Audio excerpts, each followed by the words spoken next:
আম্মা, তোমার জামাই রোজ রাতে আমায় খুব ব্যথা দেয়। নিজের সদ্য বিবাহিতা স্ত্রীর মুখে এমন একটা কথা শুনে যেন আকাশ থেকে পতিত হলাম আমি। এটা কি বলছে শ্রেষ্ঠা? নিজের মাকে এগুলো বলে কেউ? মানুষ বোকা হয় তাই বলে এতটা বোকা? শ্রেষ্ঠার মতন সমস্ত বিষয় যেন আমার কল্পনার বাইরে। বয়স নেহাত খুব একটা কম নয়, 20 পেরিয়েছে, কিন্তু চেহারা আর ব্যবহার দেখে সেটা বোঝার উপায় নেই। শ্রেষ্ঠার সাথে বিয়ে হয়েছে মাত্র 1 সপ্তাহ। একটা বাসা বাড়িতে ওকে নিয়ে থাকি আমি। আমার নাম সৌহার্দ্য। মাকে হারিয়েছি 1 বছর আগে। আপন বলতে বাবার একটা ছোট ভাই আছে, ওরা অবশ্য শহরে বাইরে থাকে। শ্রেষ্ঠার কথা শুনে আমি ওর হাত থেকে ফোনটা কেড়ে নিলাম। পাগল হয়েছ নাকি? এগুলো কি বলছো মাকে? কেন, কি বলছি? যা সত্যি তাই বলেছি। তুমি কি কিছুই বোঝো না? মানে এত ন্যাকামি কোথা থেকে আসে তোমার? কি? আপনি আমায় ন্যাকা বললেন? কথাটি বলেই শ্রেষ্ঠার রাগে দাঁত কটমট করে বলে উঠল, কথায় আছে না, বোকারা রেগে গেলে ভয়ঙ্কর রূপ ধারণ করে। আমার বউয়ের হয়েছে সেই অবস্থা। কেন, ভুল কিছু বললাম বুঝি? অবশ্যই ভুল বলেছেন। দেখো শ্রেষ্ঠা, তুমি তো জানো আমার সম্পর্কে স্বামী স্ত্রী হই। আমাদের ভেতরে যাই হোক না কেন, বিশেষ করে রাতে, সেগুলো একান্তই ব্যক্তিগত ব্যাপার। বাবা মাকে কি বলার আছে? বাহ, আপনি আমাকে ব্যথা দিবেন আর আমি কাউকে বলবো না? চেষ্টাকে কি করে বুঝাই? ও যেটা বলছে চূড়ান্ত মূর্খামি ছাড়া কিছুই নয়, কিন্তু সে বোঝবার পাত্রী নয়। খুব ভালো করেই জানি আমি ওকে অন্যভাবে শান্ত করতে হবে। আচ্ছা ঠিক আছে, আর ব্যথা দেব না, কথা দিলাম। অনেক অনেক চকলেট দেবো তোমায়। তুমি যা যা খেতে চাও সব কিনে আনবো। সত্যি বলছেন? হ্যাঁ, সত্যি বলছি। তুমি না চাইলে আমি ছোবও না তোমায়। শুধু নেক্সট টাইম এই ধরনের উল্টো পাল্টা কথা কারোর সাথে বলো না। না, বলবো না, তবে চকলেট আনতে হবে কিন্তু। হ্যাঁ বাবা, আনবো। শ্রেষ্ঠাকে কোনো মতে বুঝিয়ে আমি নিজের অফিসে চলে গেলাম। যতই শিশুসুলভ হোক না কেন, রান্নাটা মোটামুটি ভালোই করতে পারে শ্রেষ্ঠা। যদিও আমায় প্রচুর সাহায্য করতে হয়। সকাল সকাল রান্নাটা সেরে রেখেছি, তাই বিশেষ কোনো চিন্তা নেই। যদিও বাসায় দুপুরের পরে ফেরবার কথা ছিল, কিন্তু কাজে চাপে বড্ড দেরি করে ফেলেছি। বাসায় ঢুকে দেখি 7টা বেজে গেছে। চারদিকে কোথাও কোনো সাড়া শব্দ নেই। বেডরুমে গিয়ে দেখলাম শ্রেষ্ঠা অঘরে ঘুমোচ্ছে। না জানি কখন শুয়ে পড়েছে। ভাবলাম জাগিয়ে তুলব, পরে নিজের সিদ্ধান্ত পরিবর্তন করি। নিজের জন্য কেনা কতগুলো গুরুত্বপূর্ণ ওষুধ রাখার জন্য ড্রয়ারটা খুললাম, কিন্তু এ কি, ড্রয়ারের ভেতরে তিল ঠাঁই পরিমাণ জায়গা নেই। পুরোটা শ্রেষ্ঠার গয়না গাটিতে ভরপুর। কতগুলো কাঁচের চুড়ি, নেকলেস, কানের দুল ইত্যাদি ইত্যাদি। মেয়েটা আসলেই পাগল, নয়তো এত অযথা গয়নাগাটি কেউ এভাবে সাথে নিয়ে আসে? ড্রয়ারের ভেতরে হাত দিতেই একটা অদ্ভুত ব্যাপার লক্ষ্য করলাম আমি। এক কোণে একটা কানের দুল পড়ে আছে, খুঁজে দেখলাম এর অন্য পিসটা কোথাও নেই। কানের দুলটা দেখে রীতিমতো হাত পা কাঁপতে শুরু করলো আমার। দুলটা হাতে নিয়ে দৌড়ে পাশের রুমে ছুটে গেলাম। আলমারিটা খুলে তার ভেতর থেকে একটা বক্স বের করি। বক্সের ভেতরে একটা কানের দুল। 1 বছর আগে আমি এখানে রেখেছিলাম এটা। দুটো দুল পাশাপাশি রেখে দেখলাম একদম সেম কালেকশন, সেম ডিজাইন, সব কিছু সেম। হায় আল্লাহ, এটা কি দেখছি আমি? পায়ের তলা থেকে যেন মাটি সরে যেতে লাগলো আমার। আজ থেকে 1 বছর আগে আমার মায়ের খুন হয়েছিল, আর সেই খুনি একটা মেয়ে ছিল। অন্ধকারে ধস্তাধস্তির সময় যার কান থেকে একটা দুল ছিঁড়ে নিয়েছিলাম আমি। এরপর সেই অজ্ঞাতনামা খুনি আমায় ধোঁকা দিয়ে পালিয়ে যায়। নিজের মায়ের খুনিকে আর খুঁজে পাইনি আমি। আজ দীর্ঘ 1 বছর পরে এই কোন পরীক্ষার মুখোমুখি হলাম আমি? এই কানের দুলটা শ্রেষ্ঠার কাছে এলো কি করে? তবে কি কানের দুল জোড়া হাতে নিয়ে বেশ চিন্তিত হয়ে পড়লাম। কি করব বুঝতে পারছি না। হঠাৎ একটা মাথায় এলো আমার কথা। আজ থেকে দীর্ঘ 1 বছর আগে যখন সেই অজ্ঞাতনামা ব্যক্তির সাথে আমার ধস্তাধস্তি হয়, ওর কান থেকে দুলটা কেড়ে নেবার সময় আমার হাতে দুল ছাড়াও আরও একটা জিনিস চলে আসে। সেটা হলো তার রক্ত। তার কানের কোনো অংশ ক্ষতিগ্রস্ত হয়ে গেছিল নিশ্চয়ই, আর রক্তের পরিমাণ এতটাই ছিল সেই দাগ এত তাড়াতাড়ি মুছে যাবার কথা নয়।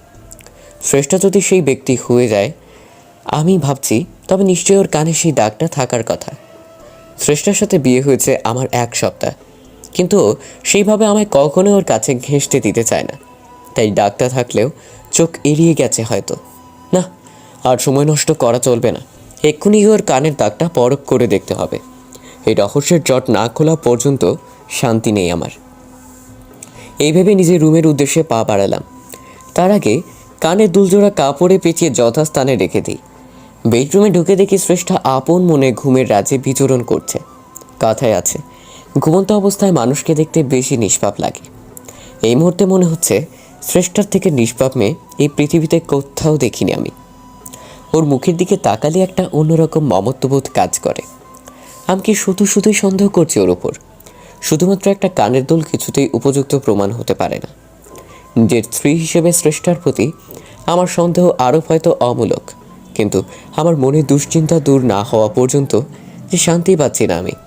শ্রেষ্ঠার প্রতি সন্দেহ হোক না হোক, নিজেকে অন্তত ভুল প্রমাণ করার জন্য আমাকে ওর কাছে যেতেই হবে। ওর কানের ওপরে কোনো দাগ আছে কিনা আবিষ্কার করতে হবে আমায়। এই ভেবে আমি ধীরে ধীরে বিছানার উপরে উঠলাম। শ্রেষ্ঠার সামান্য শব্দে ঘুম ভেঙে যাবার অভ্যাস আছে, তাই যা করার ধীরে সন্তর্পণে করতে হবে। আরও ঘনিষ্ঠ হতেই হঠাৎ শ্রেষ্ঠার ঘুম ভেঙে গেল। আমি অমনি হকচকিয়ে উঠলাম। নিজেকে বড্ড অপ্রস্তুত মনে হচ্ছে। এতক্ষণে আমায় আদর করার সময় হলো? শ্রেষ্ঠা আমার সাথে সব সময় একটা দূরত্ব বজায় রেখে চলাফেরা করে ঠিক। আমি একটু ভয় পাই, কিন্তু একটা জিনিস আগেই লক্ষ্য করেছি, আমার আদর নেবার জন্য মরিয়া হয়ে ওঠে। আমার বাহ্যিক স্পর্শও বেশ উপভোগ করে। হয়তো শুধু শ্রেষ্ঠা নয়, সব মেয়েদের ক্ষেত্রে এমনটা ঘটে। এই মুহূর্তে শ্রেষ্ঠার সাথে সময় কাটানোর চেয়ে আগে নিজের মনের আশঙ্কা দূর করা অনেক বেশি জরুরি। শক্ত করে শ্রেষ্ঠাকে পেছন থেকে জড়িয়ে ধরলাম। ওর গালে একটা আলতো চুমু বসিয়ে দিলাম। মুহূর্তেই ওর শরীরটা আমার স্পর্শ পেয়ে মোচড় দিয়ে উঠল। নিজেকে আমার কাছে সমর্পণ করার জন্য আমার দিকে ফিরল শ্রেষ্ঠা।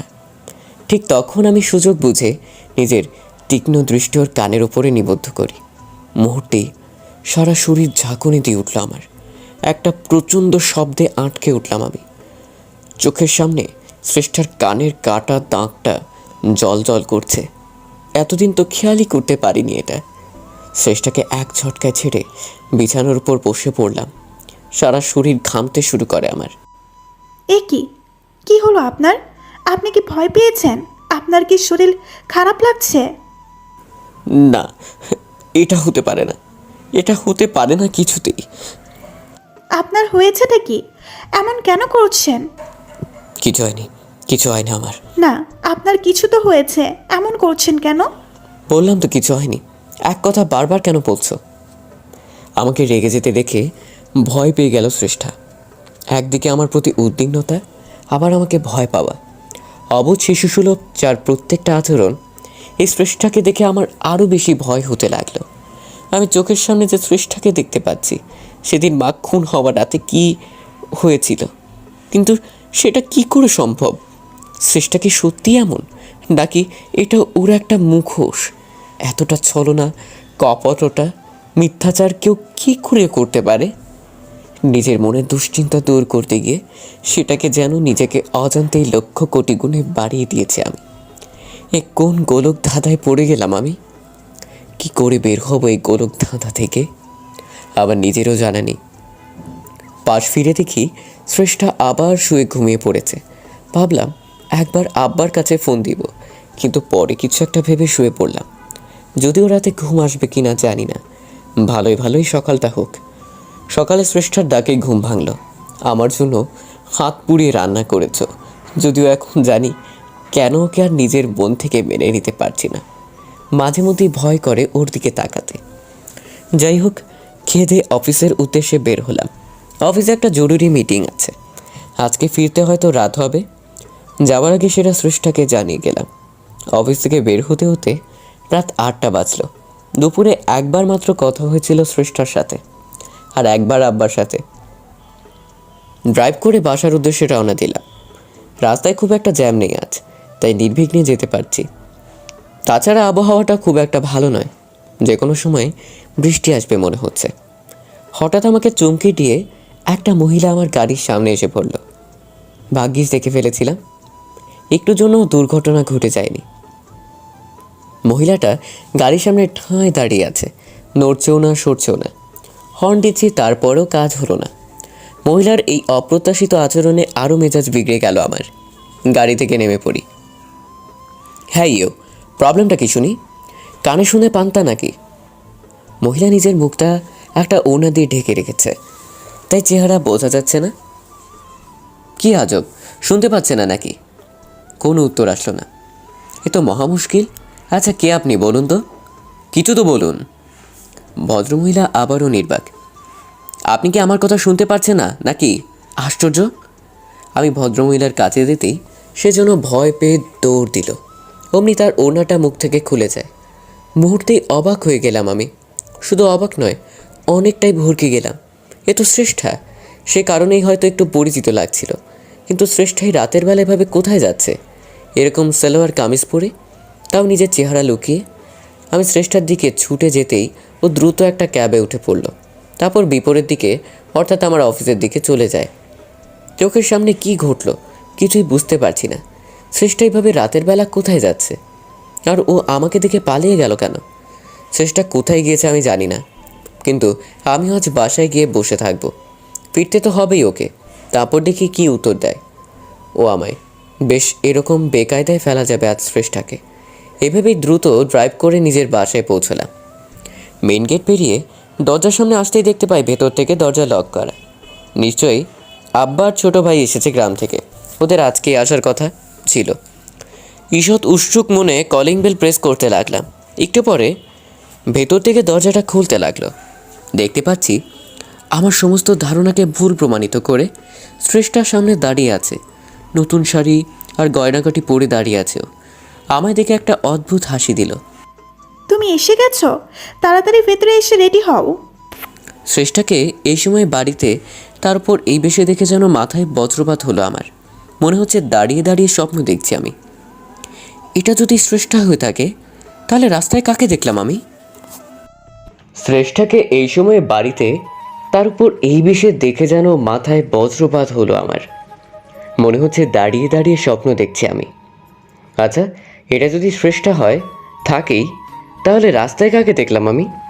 শ্রেষ্ঠাকে এই সময় বাড়িতে দেখে আমি বলে উঠলাম, এ কি, তুমি এখানে? তুমি কি করছো এখানে? আমি এখানে মানে? আপনি কি বলছেন এসব? আমি আমার বাড়িতে থাকবো না তো কোথায় থাকবো? না, এই সম্ভব নয়, কিছুতেই সম্ভব নয় এটা। কি সম্ভব নয়? দেখুন, আপনি কি বলছেন কিছুই বুঝতে পারছি না আমি। তার মানে তুমি কোথাও যাওনি? না। কিন্তু আমি যে তোমায় এইমাত্র, বলেই থেমে গেলাম আমি। না থাক, আর কিছু বলা যাবে না এই মুহূর্তে। শ্রেষ্ঠ নিজেও অবাক হয়ে যাচ্ছে আমাকে বিচলিত অবস্থায় দেখে। আচ্ছা, আপনার কি কিছু হয়েছে? এমন করছেন কেন? না, আমি ঠিক আছি, আমার কথা ছাড়ো। কিন্তু তুমি এভাবে সেজেগুজে কোথায় যাচ্ছ? আর কোথায় যাব? আজ রাতে ভাবলাম আপনার সাথে একটু বেরোবো, কিন্তু এখন আপনাকে যেরকম দেখছি, না থাক, আরেকদিন যাব। শ্রেষ্ঠার সাথে কথা বলতে বলতেই বাসার ভেতরে ঢুকলাম আমি। ওর সমস্ত ব্যবহার, আচার আচরণ রীতিমতো অবাক করে দিচ্ছে আমায়। রাস্তায় যে মেয়েটার সাথে দেখা হলো তার কথা মাথা থেকে সরাতে পারছি না কিছুতেই। মেয়েটা এভাবে আমার সামনে কেন এসে পড়লো? কি উদ্দেশ্য ছিল ওর? কিছুই জানি না আমি। শুধু এইটুকু জানি, আমার রহস্যের জট খুলতে তাকে ভীষণ দরকার আমার। ড্রয়িং রুমের সোফায় বসে বসে কথাগুলো ভাবছিলাম। হঠাৎ একটা চায়ের কাপ এগিয়ে আসলো আমার দিকে। আমি এলাচ দেওয়া চা পছন্দ করি। শ্রেষ্ঠা তাই এলাচ চা তৈরি করে এনেছে আমার জন্য। ও আবার দুধ চা ছাড়া কোনো চা খায় না। আমার সামনে অন্য একটা সোফায় বসে চায়ের কাপটা মুখে নিল শ্রেষ্ঠা। ঠিক তখন আমি একটা প্রশ্ন ছুড়ে দেই ওর দিকে। আচ্ছা, আমার একটা প্রশ্নের উত্তর দেবে শ্রেষ্ঠা? হ্যাঁ, বলুন। তুমি কিছু মনে করবে না তো? না, মনে করব না। আচ্ছা, তোমার কানের উপরে ওই কাটার দাগটা কিসের? আমার কথাটা শোনা মাত্রই যেন অপ্রস্তুত হয়ে পড়ল শ্রেষ্ঠা। চা আটকে যায় ওর গলায়, কেশে পুরো একাকার করে ফেলছে। আমি চায়ের কাপটা রেখে ছুটে ওর কাছে গেলাম। এ কি হলো তোমার? আমি স্পষ্ট দেখতে পাচ্ছি শ্রেষ্ঠা আমার করা প্রশ্নে ভয় পেয়ে গিয়েছে। কোনোভাবে সেটা এড়িয়ে যেতে চাইছে ও। এক গ্লাস জল দিয়ে ওর কাশিটা থামালাম। এখন অনেকটাই স্বাভাবিক লাগছে, কিন্তু আমিও ছেড়ে দেবার পাত্র নই। ওর সামনে আবারও সেই প্রশ্নের পুনরাবৃত্তি করি, কি হলো? বলে না তো দাগটা কি করে এলো? আমি জানি না, কিচ্ছু জানি না আমি। জানো না? জানো না মানে কি? না মানে মনে নেই আমার। কি বলো? তুমি এত বড় একটা আঘাত পেলে আর সেটা তোমার কি না মনে নেই? অদ্ভুত। বললাম না মনে নেই, তারপরেও কেন একই প্রশ্ন করছেন? রেগে গিয়ে শ্রেষ্ঠা উঠে উপরে রুমের দিকে চলে যায়। আমিও চলে যাবার দিকে তাকিয়ে আছি। কি আশ্চর্য, একটা সামান্য প্রশ্ন করাতে এভাবে রিয়েক্ট কেন করলো জানি না। ও নিশ্চয়ই কিছু একটা লুকোচ্ছে আমার থেকে, যা আমি জানি না। হঠাৎ ফোনটা বেজে উঠল। ভাবনার জগৎ থেকে বেরিয়ে আসি আমি। স্ক্রিনের দিকে তাকাতেই দেখি বাবার ফোন কল। হ্যালো, কেমন আছো বাবা? আমি তো ভালোই আছি, তোরা কেমন আছিস বল? হ্যাঁ, আমরা সবাই ভালো আছি। আচ্ছা, মিছিল কেমন আছে? ও ভালো আছে। শোন একটা কথা, হ্যাঁ বলো। আমরা কাল শহরে আসছি, আমার সাথে মিছিলও আসবে। তোদের কোনো সমস্যা হবে না তো? সমস্যা হবে মানে? কি যে বলো না। তুমি যখন খুশি যাকে খুশি নিয়ে এসো আমার বাসায়। আচ্ছা ঠিক আছে, আর তুই কিছু মনে করিস না, ওটা তো এমনি মজা করে বললাম। হুম, তোমরা যত দ্রুত সম্ভব চলে আসো, তোমাদের পেলে শ্রেষ্ঠ খুশি হবে। তারপর আরও কিছুক্ষণ বাবার সাথে কথা বলে ফোন রেখে দিলাম। বাবার সাথে কথা বলে বেশ ভালোই লাগলো। বাবার ভাই আসছে অনেক দিন পরে। অবশ্য বিয়েটা আমাদের গ্রামের বাড়িতেই বসেই হয়েছিল। আমাদের বাসায় প্রথম আসছে ওরা। এটা ভেবেই বেশি খুশি লাগছে। কিন্তু সমস্ত ভালো লাগার ভেতরেও যখন শ্রেষ্ঠার রাস্তায় দেখা সেই মহিলার কথা মনে পড়ে, সকল আনন্দ ভালো লাগা নিমিষে বিষাদ আর দুশ্চিন্তায় পরিণত হয়। আমি নিজেও জানি না এই ভয়ঙ্কর দুশ্চিন্তা থেকে কবে বের হতে পারবো। তবে যত দ্রুত সম্ভব আমাকে এই দুশ্চিন্তা থেকে বের হতেই হবে। কোনো মানুষের পক্ষে এত টেনশন বয়ে বেড়ানো সম্ভব নয়, বিশেষ করে আমার পক্ষে তো নয়। পরের দিন বিকেলবেলায় বাসায় বাবার ছোট ভাই চলে আসে। ওরা আসাতেই শ্রেষ্ঠাও বেশ আনন্দিত। আমারও ওদের পেয়ে কিছুটা হলেও দুশ্চিন্তার রাশটা লাঘব হলো। অবশ্য আমি বাবার সাথে শ্রেষ্ঠার সেই মহিলার বিষয়ে আলোচনা করি। বাবা শুনে আমায় ধৈর্য ধরার পরামর্শ দিলেন, তবে উনি নিজেও খানিকটা চিন্তিত হয়ে পড়েন এই নিয়ে। এরপর যখন সন্ধ্যা হয়ে প্রায় 7টা, ছাদে একা একা পায়চারি করছি আমি। একটা অপরিচিত নাম্বার থেকে ফোন আসলো আমার কাছে। আমি রিসিভ করতেই একটা মহিলা কণ্ঠস্বর ভেসে আসলো ওপাশ থেকে। আপনি মিস্টার সৌহার্দ্র জামান? হ্যাঁ, আমি সৌহার্দ্য, বলুন। আপনার জন্য একটা খাস খবর আছে। খবর? কিসের খবর? আর আপনি কে? আমার পরিচয় পরে দিচ্ছি, আগে একটা লোকেশন দিচ্ছি, ওখানে চলে আসুন। লোকেশন? কিসের লোকেশন? আজ থেকে 1 বছর আগে আপনার মা মারা গিয়েছিল না? মানে আপনারা যতদূর জানেন। হ্যাঁ, খুনি মাকে মেরে লাশটা নদীতে ফেলে দেওয়া দিয়েছিল। তারপর এক পর্যায়ে পুলিশ তাকে আর খুঁজে না পেয়ে মৃত ঘোষণা করে দেয়। কিন্তু কি হয়েছে বলুন তো? ঠিক, আপনার মাকে নদীতে ফেলে দেওয়া হয়েছিল, কিন্তু উনি সেদিন মারা যাননি, উনি এখনো বেঁচে আছেন। হোয়াট? কি বলছেন আপনি এটা? মহিলার কথা কিছুতেই নিজের কানকে যেন বিশ্বাস করতে পারছি না আমি। দেখুন, দীর্ঘ 1 বছর পরে কোমা থেকে ফিরলেন উনি। তারপর ওনার মুখ থেকে আপনাদের বিষয়ে বিস্তারিত জানতে পেলাম। আর হ্যাঁ, উনি এটাও জানেন কে তাকে খুন করার চেষ্টা করেছিল এবং কেন। সবটা মনে করতে পেরেছেন উনি। মহিলার কথা শুনে যেন হাত থেকে ফোনটা মেঝেতে পড়ে গেল আমার। যেন একটা প্রচণ্ড ঝাঁকুনি দিয়ে উঠল শরীরটা। মা কি সত্যি বেঁচে আছে? আর সেটা কি না এতগুলো দিন পরে জানতে পারছি আমি? নাকি আমাকে ফাঁদে ফেলার ষড়যন্ত্র করছে কেউ? এই মুহূর্তে কি করা উচিত আমার? না, এ বিষয়ে আগে বাবার সাথে কথা বলতে হবে, তারপর যা করার করব। ফোনটা রেখে ড্রয়িং রুমের দিকে ছুটে গেলাম আমি। আমার মুখ থেকে সবটা শুনে অবাক হয়ে গেল বাবা। কি বলিস কি? তোর মা বেঁচে আছে? কিন্তু কি করে সম্ভব হলো সেটা? হ্যাঁ বাবা, আমি তো অবাক হলাম এটা শুনে। প্রথমে তো বিশ্বাসই করতে পারিনি। আচ্ছা, ফোন যে করেছিল তার কোনো পরিচয় জানতে পেরেছিস কি? না, উনি তো নিজের বিষয়ে কিছুই বললেন না আমায়। কিন্তু জায়গাটা কোথায়, কোন জায়গা থেকে ফোন কলটা এসেছিল? উনি লোকেশনটা পাঠিয়ে দিয়েছেন আমায়। খুব একটা দূরেও নয় এখান থেকে। এই ধরো যেতে 1 ঘন্টা মতো সময় লাগবে। আমাদের কি পুলিশের সাথে এই বিষয়ে আলোচনা করা উচিত? আমিও একই কথা ভাবছি। আমরা পুলিশকে বরং আগে জানাই। একটা উড়ো কলের উপর পুরোপুরি বিশ্বাস করা ঠিক হবে না। একদম ঠিক বলেছিস, কিন্তু আমার কি মনে হয় জানিস? কি বলো? আমার মনে হয় কেউ মিথ্যে বলছে না আমাদের। আর দেখ, তোর মাকে নিয়ে কেউ কেন এমন একটা মিথ্যাচার কেন করবে আমাদের সাথে? কি লাভ তাদের? সেটাও ঠিক। তাহলে কি করা উচিত আমাদের? চল আমরা বরং বেরিয়ে পড়ি। সেই রকম পরিস্থিতি হলে আমরা ওইখান থেকেই পুলিশকে ইনফর্ম করতে পারবো। তাহলে এখন কাউকে কিছু জানাবো না? না থাক। ঠিক আছে, তুমি যেটা ভালো মনে করো। বাবার সাথে কথা সেরে নিজের রুমের দিকে পা বাড়ালাম। ঠিক তখন দেখতে পাই শ্রেষ্ঠা দাঁড়িয়ে আছে আমার সামনে। তার মানে ও দাঁড়িয়ে দাঁড়িয়ে সবটা শুনেছিল এতক্ষণ। এ কি, তুমি এখানে? আপনারা কি আলোচনা করছিলেন দুইজন মিলে? কেন, তুমি কিছু শুনতে পাওনি? না, আমি তো এইমাত্র এলাম। আমাদের মা, সবার জানা মতে 1 বছর আগে যার খুন হয়েছিল, আজকে হঠাৎ করে কেউ ফোন করে আমাদের ইনফর্ম করলো মা মারা যায়নি, এখনো বেঁচে আছে সে। কি বলেছেন আপনি এটা? তবে এতগুলো দিন কোথায় ছিলেন উনি? আমি লক্ষ্য করছি শ্রেষ্ঠার মুখমণ্ডল জুড়ে ভয়ের ছাপ স্পষ্ট। এমন মনে হচ্ছে মা ফিরে আসার খবর শুনে ভয় পেয়ে গিয়েছে ওর। এতগুলো দিন মা কোমায় ছিল, আজকেই জ্ঞান ফিরেছে তার। তো এখন কি করবেন আপনি? কি আর করব, আমি আর বাবা মায়ের কাছেই যাচ্ছি তাকে ফিরিয়ে আনতে। না, যাবেন না, যাবেন না আপনি। যাব না? কিন্তু কেন? আর তুমি আমাকে নিষেধ করছো কেন, সেটাই তো বুঝতে পারছি না। না, কিছু না। ভারী অদ্ভুত তুমি। এতদিন বাদে মাকে ফিরে পেয়েছি আমরা, সেটা জেনেও কিনা হাত পা গুটে ঘরে বসে থাকবো? এটা হয় কখনো? শ্রেষ্ঠার কিছু না বলে বেরিয়ে গেল। আমি অবাক হচ্ছি ওর এই আচরণে। এমন মনে হচ্ছে শ্রেষ্ঠা কিছুতেই চাইছে না মা বাড়িতে ফিরে আসুক। একটা ভয় বাসা বেঁধে আছে ওর মনে।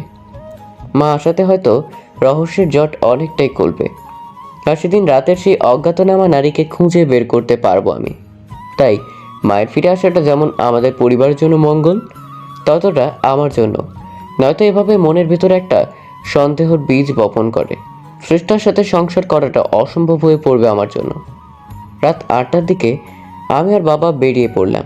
ওই মহিলা যে লোকেশনের কথা বলছে, কাজের সূত্রে কয়েকবার সেখানে যাওয়া হয়েছে আমার, তাই পথ চিনতে খুব একটা অসুবিধা হলো না।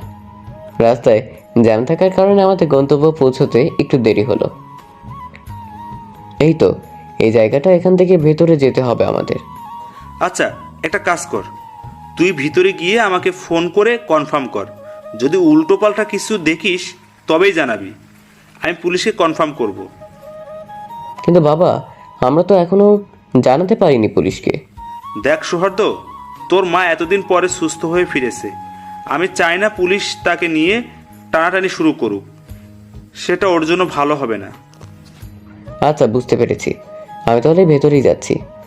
বাবাকে রেখে ভেতরের দিকে পা বাড়ালাম আমি। একটা পুরনো গোডাউনের ভেতরে ঢুকলাম আমি। কিন্তু মা এটার ভিতরে কেন? মাথায় ঢুকছে না আমার। হিসেব অনুসারে তার হাসপাতালে থাকার কথা। না জানি ওই মহিলা ঠিক কী চাইছে। আমি ধীরে ধীরে পা বাড়াতে লাগলাম। বেশ শুনশান একটা জায়গা, একটু ভয় ভয় লাগছে। মাঝে মাঝে এমন মনে হচ্ছে কেউ একটা ফলো করছে আমার পেছন থেকে, কিন্তু পেছন করতে কেবল অন্ধকার আর শূন্যতা ছাড়া কিছুই দেখতে পেলাম না। যাই হোক, গা ছমছমের পরিবেশের ভেতর দিয়ে সামনের দিকে যেতে লাগলাম। হঠাৎ বুঝতে পারলাম কেউ একটা ছুটে আসছে আমার দিকে। সে আমাকে পেছন ফেরার সুযোগ না দিয়েই মাথায় সজোরে আঘাত করলো। আঁতকে উঠলাম আমি, মাথাটা চেপে ধরে মাটিতে বসে পড়লাম। চারপাশটা ক্রমশ অন্ধকার হয়ে আসতে লাগলো। বুঝতে পারলাম জ্ঞান হারাচ্ছি আমি, অথবা মারা যাচ্ছি। নিজের সর্বশক্তি দিয়ে চোখ মেলার চেষ্টা করেও ব্যর্থ হই। মাটিতে লুটিয়ে পড়ে কোনো ক্রমে উপরের দিকে একটা চোখ মেলে তাকালাম। তারপর যা দেখতে পাই আমি দুঃস্বপ্ন ভাবতে পারিনি কোনোদিন। দেখতে গেলাম বাবা হাতে একটা লাঠি নিয়ে দাঁড়িয়ে আছে। তার সেই লাঠিতে আমার রক্ত লেগে আছে। উনি হয়তো ভাবছেন আমি জ্ঞান হারিয়েছি, তাই দেখতে পাইনি তাকে। জ্ঞান ফেরার পরে দেখতে পাই আমি একটা হাসপাতালের বেডে শুয়ে আছি। মাথায় একটা মোটা ব্যান্ডেজ করা, ভেতরে প্রচুর যন্ত্রণা হচ্ছে। আমার জ্ঞান ফিরতে দেখে নার্স বাইরে ছুটে গেলেন। তার একটু পরে বাবা ভাই আর শ্রেষ্ঠা তড়ি ঘড়ি করে ভেতরে প্রবেশ করলো। শ্রেষ্ঠা আর মিছিল আমাকে এই অবস্থায় দেখে রীতিমতো কান্না শুরু করে দিল। বাবা তাদের শান্ত করে এগিয়ে আসলেন আমার দিকে। সৃষ্টিকর্তার কাছে অসংখ্য শুক্রিয়া, তিনি বাঁচিয়ে দিয়েছেন তোকে। বাবার মুখের দিকে হাঁ করে তাকিয়ে আছে আমি। কি হচ্ছে এসব আমার সাথে? মনে হচ্ছে আমি আর বাস্তবে নেই, ভিন্ন একটা অভিনয় চলে এসেছি। নিজের চোখে বাবাকে আঘাত করতে দেখেছি আমাকে, সেটা তো আর মিথ্যে নয়। আমি নিশ্চিত বাবা ভুলেও ভাবতে পারছে না আমি দেখে ফেলেছিলাম তাকে। কিন্তু আমাকে আঘাত করে আবার হাসপাতালে ভর্তি করে সুস্থ করে তোলার অর্থ কী? না, এবার দেখছি টেনশনে মাথা ছিঁড়ে যাবার উপক্রম আমার। একটু পরেই ভেতরে একটা লোক এসে ঢুকলো, সাথে একজন পুলিশ। পুলিশ আমাকে উদ্দেশ্য করে বলতে লাগলেন, উনি গোডওয়ানের দারোয়ান। গতকাল রাতে উনি যথাসময়ে না আসলে হয়তো বাঁচানো যেত না আপনাকে। উনি আমায় বাঁচিয়েছেন মানে? বুঝলাম না আমি। কেন বাবু, আমি যখন নিজের স্ত্রীর সাথে ফোনে কথা বলতে বলতে বাইরে বের হচ্ছিলাম, তখন হঠাৎ কাউকে গোডাউন থেকে ছুটিয়ে পালিয়ে যেতে দেখলাম। হয়তো আপনাকে দেখে ফেলেছিলেন উনি। তারপর একটু এগিয়ে যেতেই আপনার সেন্সলেস বডি দেখতে পাই। ততক্ষণে লোকটা পালিয়ে যায়, কিন্তু আপনার কথা ভেবে আমি আর পিছু নিলাম না তার। দারোয়ানের কথা শুনে আরও ভয় হতে লাগলো আমার। তার মানে বাবা ইচ্ছে করে বাঁচায়নি আমায়, আমায় খুন করার উদ্দেশ্য ছিল তার। হ্যাঁ, সৃষ্টিকর্তা, এ কোন কঠিন পরিস্থিতির মুখে দাঁড় করালে আমায় তুমি? আমার নিজের বাবা খুন করতে চাইছে আমায়। আমি কি এমন ক্ষতি করেছি তার? বাবা কেন এটা করলো আমার সাথে? তার মানে মায়ের ফিরে আসা, ফোন কল, এসব কিছু বাবার ষড়যন্ত্র ছিল। কিন্তু বাবার এসব করে কী লাভ? কেন সেসব করছে? একটু পরে পুলিশ আর সেই দারোয়ান বেরিয়ে গেল। বাবা আবারও আমার সাথে কথা বলা শুরু করলো। এখন কেমন লাগছে বাবা? শরীরটা ভালো লাগছে তো? এই মুহূর্তে বাবার সাথে কথা বলতেও ঘৃণা হচ্ছে আমার। ভাবতে অবাক লাগছে, ইনি আমার নিজের বাবা, যাকে আমি এতটা সম্মান করি, ভালোবাসি, সে কিনা আমার বিরুদ্ধে এত বড় ষড়যন্ত্র চালাচ্ছে, তাও পেছন থেকে। কিন্তু এই মুহূর্তে কিছুতেই বুঝতে দিলে চলবে না তাকে আমি তার চালাকি ধরতে পেরেছি। যাই হোক, এখন কিছু না জানার ভান করেই থাকতে হবে, নয়তো সত্যটা পর্যন্ত পৌঁছতে পারবো না কোনোদিনও। পুলিশের ডাকে বাবা কেবিনের বাইরে বেরিয়ে গেলেন। ভেতরে মিছিল আর শ্রেষ্ঠা এসে আমার পাশে বসলো, আর মিছিল দাঁড়িয়ে আছে। আমি যেতে বারণ করেছিলাম আপনাকে, তারপরেও কেন গেলেন? আমি তো কেবল আমার মাকে উদ্ধার করতে গিয়েছিলাম। আচ্ছা, আপনিই বলুন, মৃত মানুষ ফিরে আসে কখনো? আমার তো শুনেই সন্দেহ হয়েছিল কেউ ফাঁসাতে চাইছে আপনাকে, তাই তখন বারণ করি, কিন্তু আপনি যে আমার কোনো কথা কানে নিলেন না। শ্রেষ্ঠার কথাগুলো সত্যি ভীষণ যৌক্তিক। আমি নিজেও এতটা ডিপলি ভাবিনি, কিন্তু শ্রেষ্ঠাও তো আমার সন্দেহের তালিকার বাইরে নয়। বাবার বিরুদ্ধে প্রমাণ আমি নিজেই, কিন্তু শ্রেষ্ঠা, ওর আসল রূপ কী করে সামনে আনবো আমি? ও কি সত্যি আমার ভালো চায়, নাকি এটা ওর একটা মুখোশ, ঠিক বাবার মতো? এই পৃথিবীতে আমিই বোধহয় একমাত্র হতভাগ্য মানুষ যাকে কিনা তার জন্মদাতা পিতা খুন করতে চাইছে, যাকে কিনা নিজের স্ত্রীকে প্রতিক্ষণ আর প্রতি মুহূর্তে সন্দেহের চোখে দেখতে হচ্ছে। এই যন্ত্রণাদায়ক জীবনের থেকে মৃত্যু অনেক অনেক শ্রেয়। কিন্তু মায়ের খুনির পরিচয় না জেনে আমার বাবা কেন খুন করতে চাইছে আমায়, এটা না জেনে মোড়েও শান্তি পাবো না আমি। তাই আমাকে যে করেই হোক সমস্ত প্রতিকূলতার সম্মুখীন হতে হবে। এর থেকে পালিয়ে বাঁচার কোনো রাস্তা নেই আমার। কি হলো, কি ভাবছেন এত? না, কিছু না। ডাক্তার বলেছে কাল সকালে রিলিজ দেওয়া হবে আপনাকে, ততক্ষণ এই হাসপাতালেই থাকতে হবে। ও, তা তুমি কি সিদ্ধান্ত নিলে? কি সিদ্ধান্ত? এখানে থাকবে নাকি বাসায় যাবে? বারে, আপনি অসুস্থ হয়ে হাসপাতালে পড়ে আছেন, আর আমি কিনা আপনার স্ত্রী হয়ে বাড়ি গিয়ে আরাম করব? এটা হতে পারে? তুমি তো বড়দের মতো কথা বলা শিখে গেছো দেখি। শ্রেষ্ঠা আমার কথার প্রত্যুত্তরে একটা লজ্জা মিশ্রিত হাসি দিল, আর কিছুই বলল না। সারা দিন কেটে গেল। শ্রেষ্ঠা আমার কথায় সন্ধ্যার পরে মিছিলকে নিয়ে বাসায় চলে গেছে। বাবার কথা জানি না, আজকে একটু তাড়াতাড়ি আমি মেডিসিন নিয়ে ঘুমিয়ে পড়ি। রাতের বেলা হঠাৎ একটা শব্দে ঘুম ভেঙে গেল আমার। ঘুম কাতুরে চোখে দেখতে পাই কেউ একটা আমার কেবিন থেকে বেরিয়ে গেল। মাথার ব্যথা অনেকটা কমেছে আমার। আর কিছু না ভেবে উঠে পড়লাম আমি।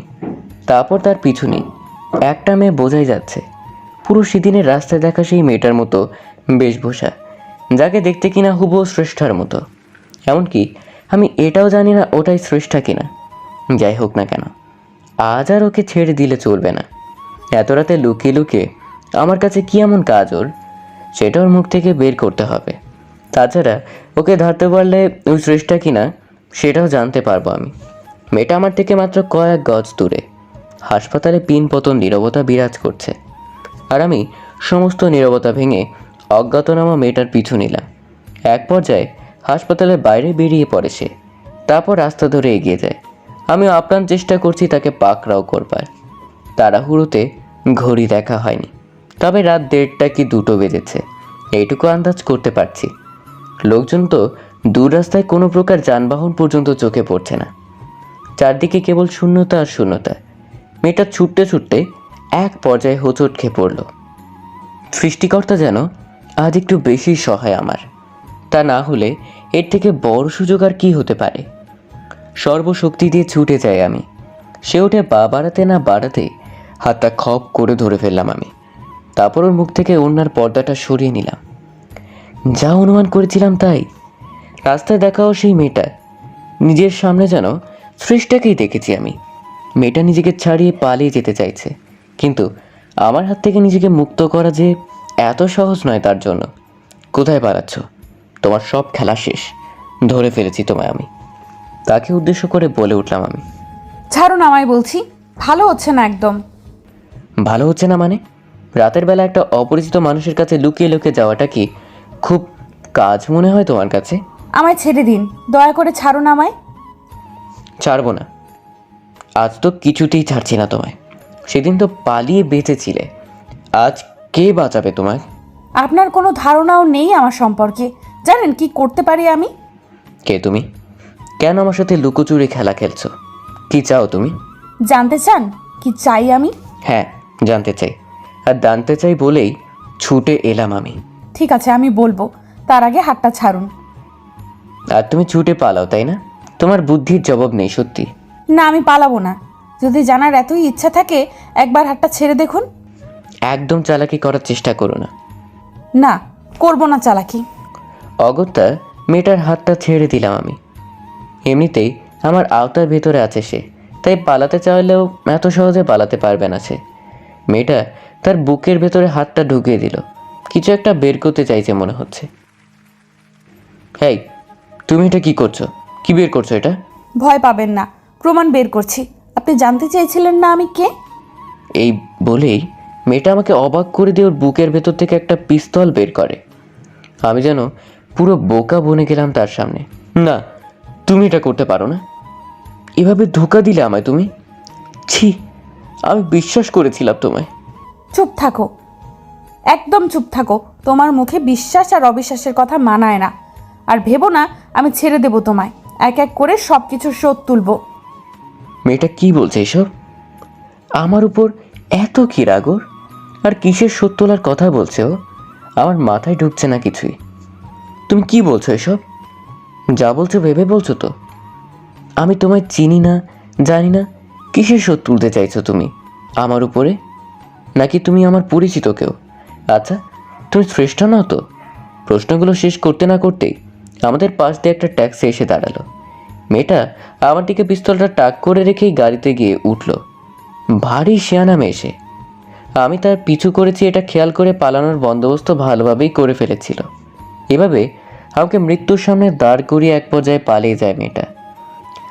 আমার হা করে তাকিয়ে সেই দৃশ্য দেখা ছাড়া কোনো উপায় ছিল না।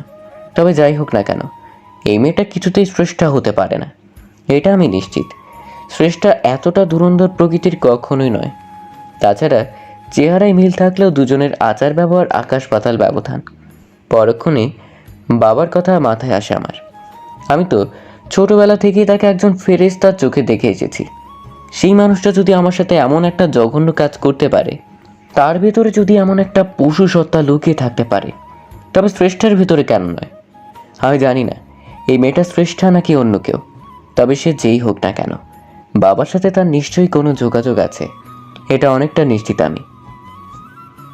বাবা মারতে চায় আমায়, আর সেও ক্ষতি করতে চাইছে আমার। আবার আজকে রাতে আমার হাসপাতালে থাকার বিষয় জেনে এই পর্যন্ত চলে এলো সে। কেউ সাহায্য না করলে এগুলো একার পক্ষে সম্ভব নয় কিছুতেই। তাই সবার আগে আমাকে এটা জানতে হবে বাবার সাথে এই মেয়েটার কোনো যোগাযোগ আছে কিনা, আর সেই যোগাযোগ কিসের ওপর ভিত্তি করে। এই প্রশ্নের উত্তর জানতে পারলেই আমার রহস্য উন্মোচনের পথটা আরও সহজ হয়ে যাবে। এতক্ষণ ছুটতে ছুটতে বেশ ক্লান্ত হয়ে পড়েছি। আবারও হাসপাতালের দিকে পা বাড়ালাম। মাথায় আবারও পেইন হচ্ছে, আর সেটা হওয়াই স্বাভাবিক। এতক্ষণ যা স্ট্রেস গিয়েছে, নিজের কেবিনে গিয়ে শুয়ে পড়ি, আর তারপর সকাল হবার জন্য অপেক্ষা করতে থাকি।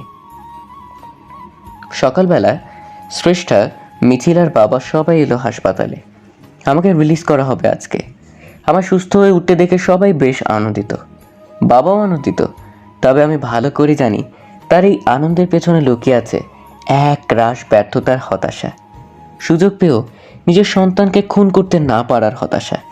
হয়তো আবারও সুযোগ খুঁজছে সে, নিজের অসমাপ্ত কাজকে কিভাবে সমাপ্ত করা যায়। ভাইয়া, আজ তোমায় রিলিজ করা হবে তাই না? হ্যাঁ রে। তার মানে আজকেই বাসা যাচ্ছ তুমি? যাচ্ছি। মিছিলকে দেখে হঠাৎ একটা বুদ্ধি আসলো আমার মাথায়। কেবিনে আমার সাথে মিছিল একাই এখন। বাবা শ্রেষ্ঠা বাইরে ফর্মালিটির স্বার্থে ব্যস্ত। আমি মিছিলকে আমার কাছে ডাকি, শোন ভাই, একটু আমার কাছে আয়, আমার পাশে বস। মিছিল আমার কথা মতো আমার পাশে বসলো।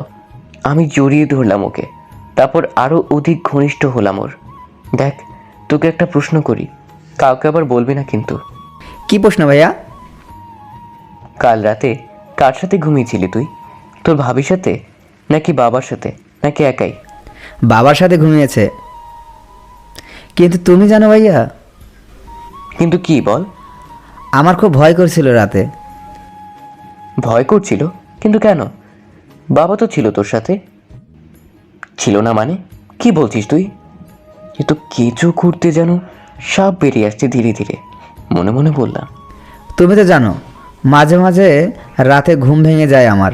কাল রাতেও ঘুম ভেঙে যেতেই দেখি বাবা নেই পাশে। তখন খুব ভয় করছিল আমার। বাবা কোথায় ছিল তুই জানিস কিছু? না, তা তো জানি না, তবে সে আবার ভোর রাতের দিকেও ফিরে আসে। তুই কি তাহলে এত সময় জেগেছিলিস? না, তবে বাবা রুমে আসতেই টের পাই আমি। আচ্ছা, আর কি কিছু লক্ষ্য করেছিস? না তো, আর কি? ও, এই শোন, আমার আর একটা কাজ করে দিবি, তার বদলে যা চাইবি তাই দেব। কি কাজ ভাইয়া? বাবার ফোনটা ম্যানেজ করে দে আমায় একটু। আর শোন, ভুলেও যাতে বুঝতে না পারে আমি চেয়েছি ফোনটা। তুই গেম খেলার কথা বলে নিয়ে আয়। এটা কোনো কাজ হলো? আমি এক্ষুনি নিয়ে আসছি। মিছিল বেরিয়ে গেল। আমার ছোট ভাইটা সত্যিই খুব কাজের, ওর থেকে এত কিছু জানতে পারলাম। এখন বাবার ফোনটা হাতে পেলে হয়তো কোনো না কোনো ক্লু পেয়ে যেতে পারি।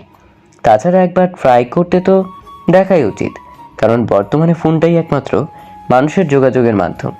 অপরাধীর ফোন ঘাঁটলে অনেক সময় অনেক প্রশ্নের উত্তর পাওয়া যায়। একটু পরে মিছিল ফোন নিয়ে এলো। আমি ওকে বাইরে পাঠিয়ে দিয়ে ভালো করে ফোনটা ঘাঁটতে লাগলাম। বাবার সাথে নিজের পূর্ব অভিজ্ঞতা ব্যবহার করে ফাইল সেভ ওপেন করে ফেললাম।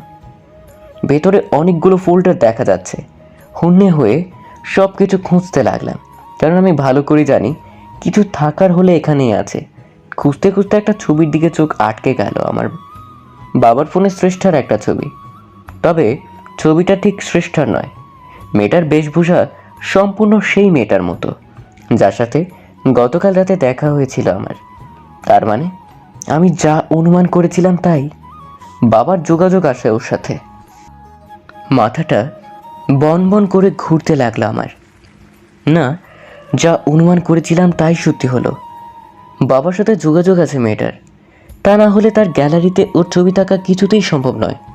কিন্তু বাবার সাথে ওর সম্পর্ক কি, এটা আগে জানতে হবে আমাকে। আর তার জন্য আমাকে যত দূর যেতে হয় তাই যাব আমি। এরপর ডক্টর আমাকে রিলিজ করে দেন।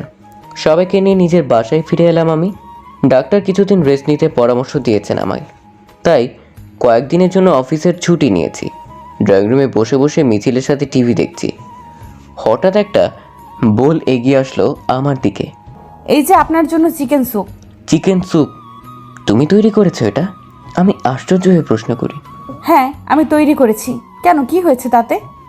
এটা শিখলে কবে তুমি? তুমি তো স্যুপ তৈরি করতে জানতে না। বারে, কে বললো আপনাকে?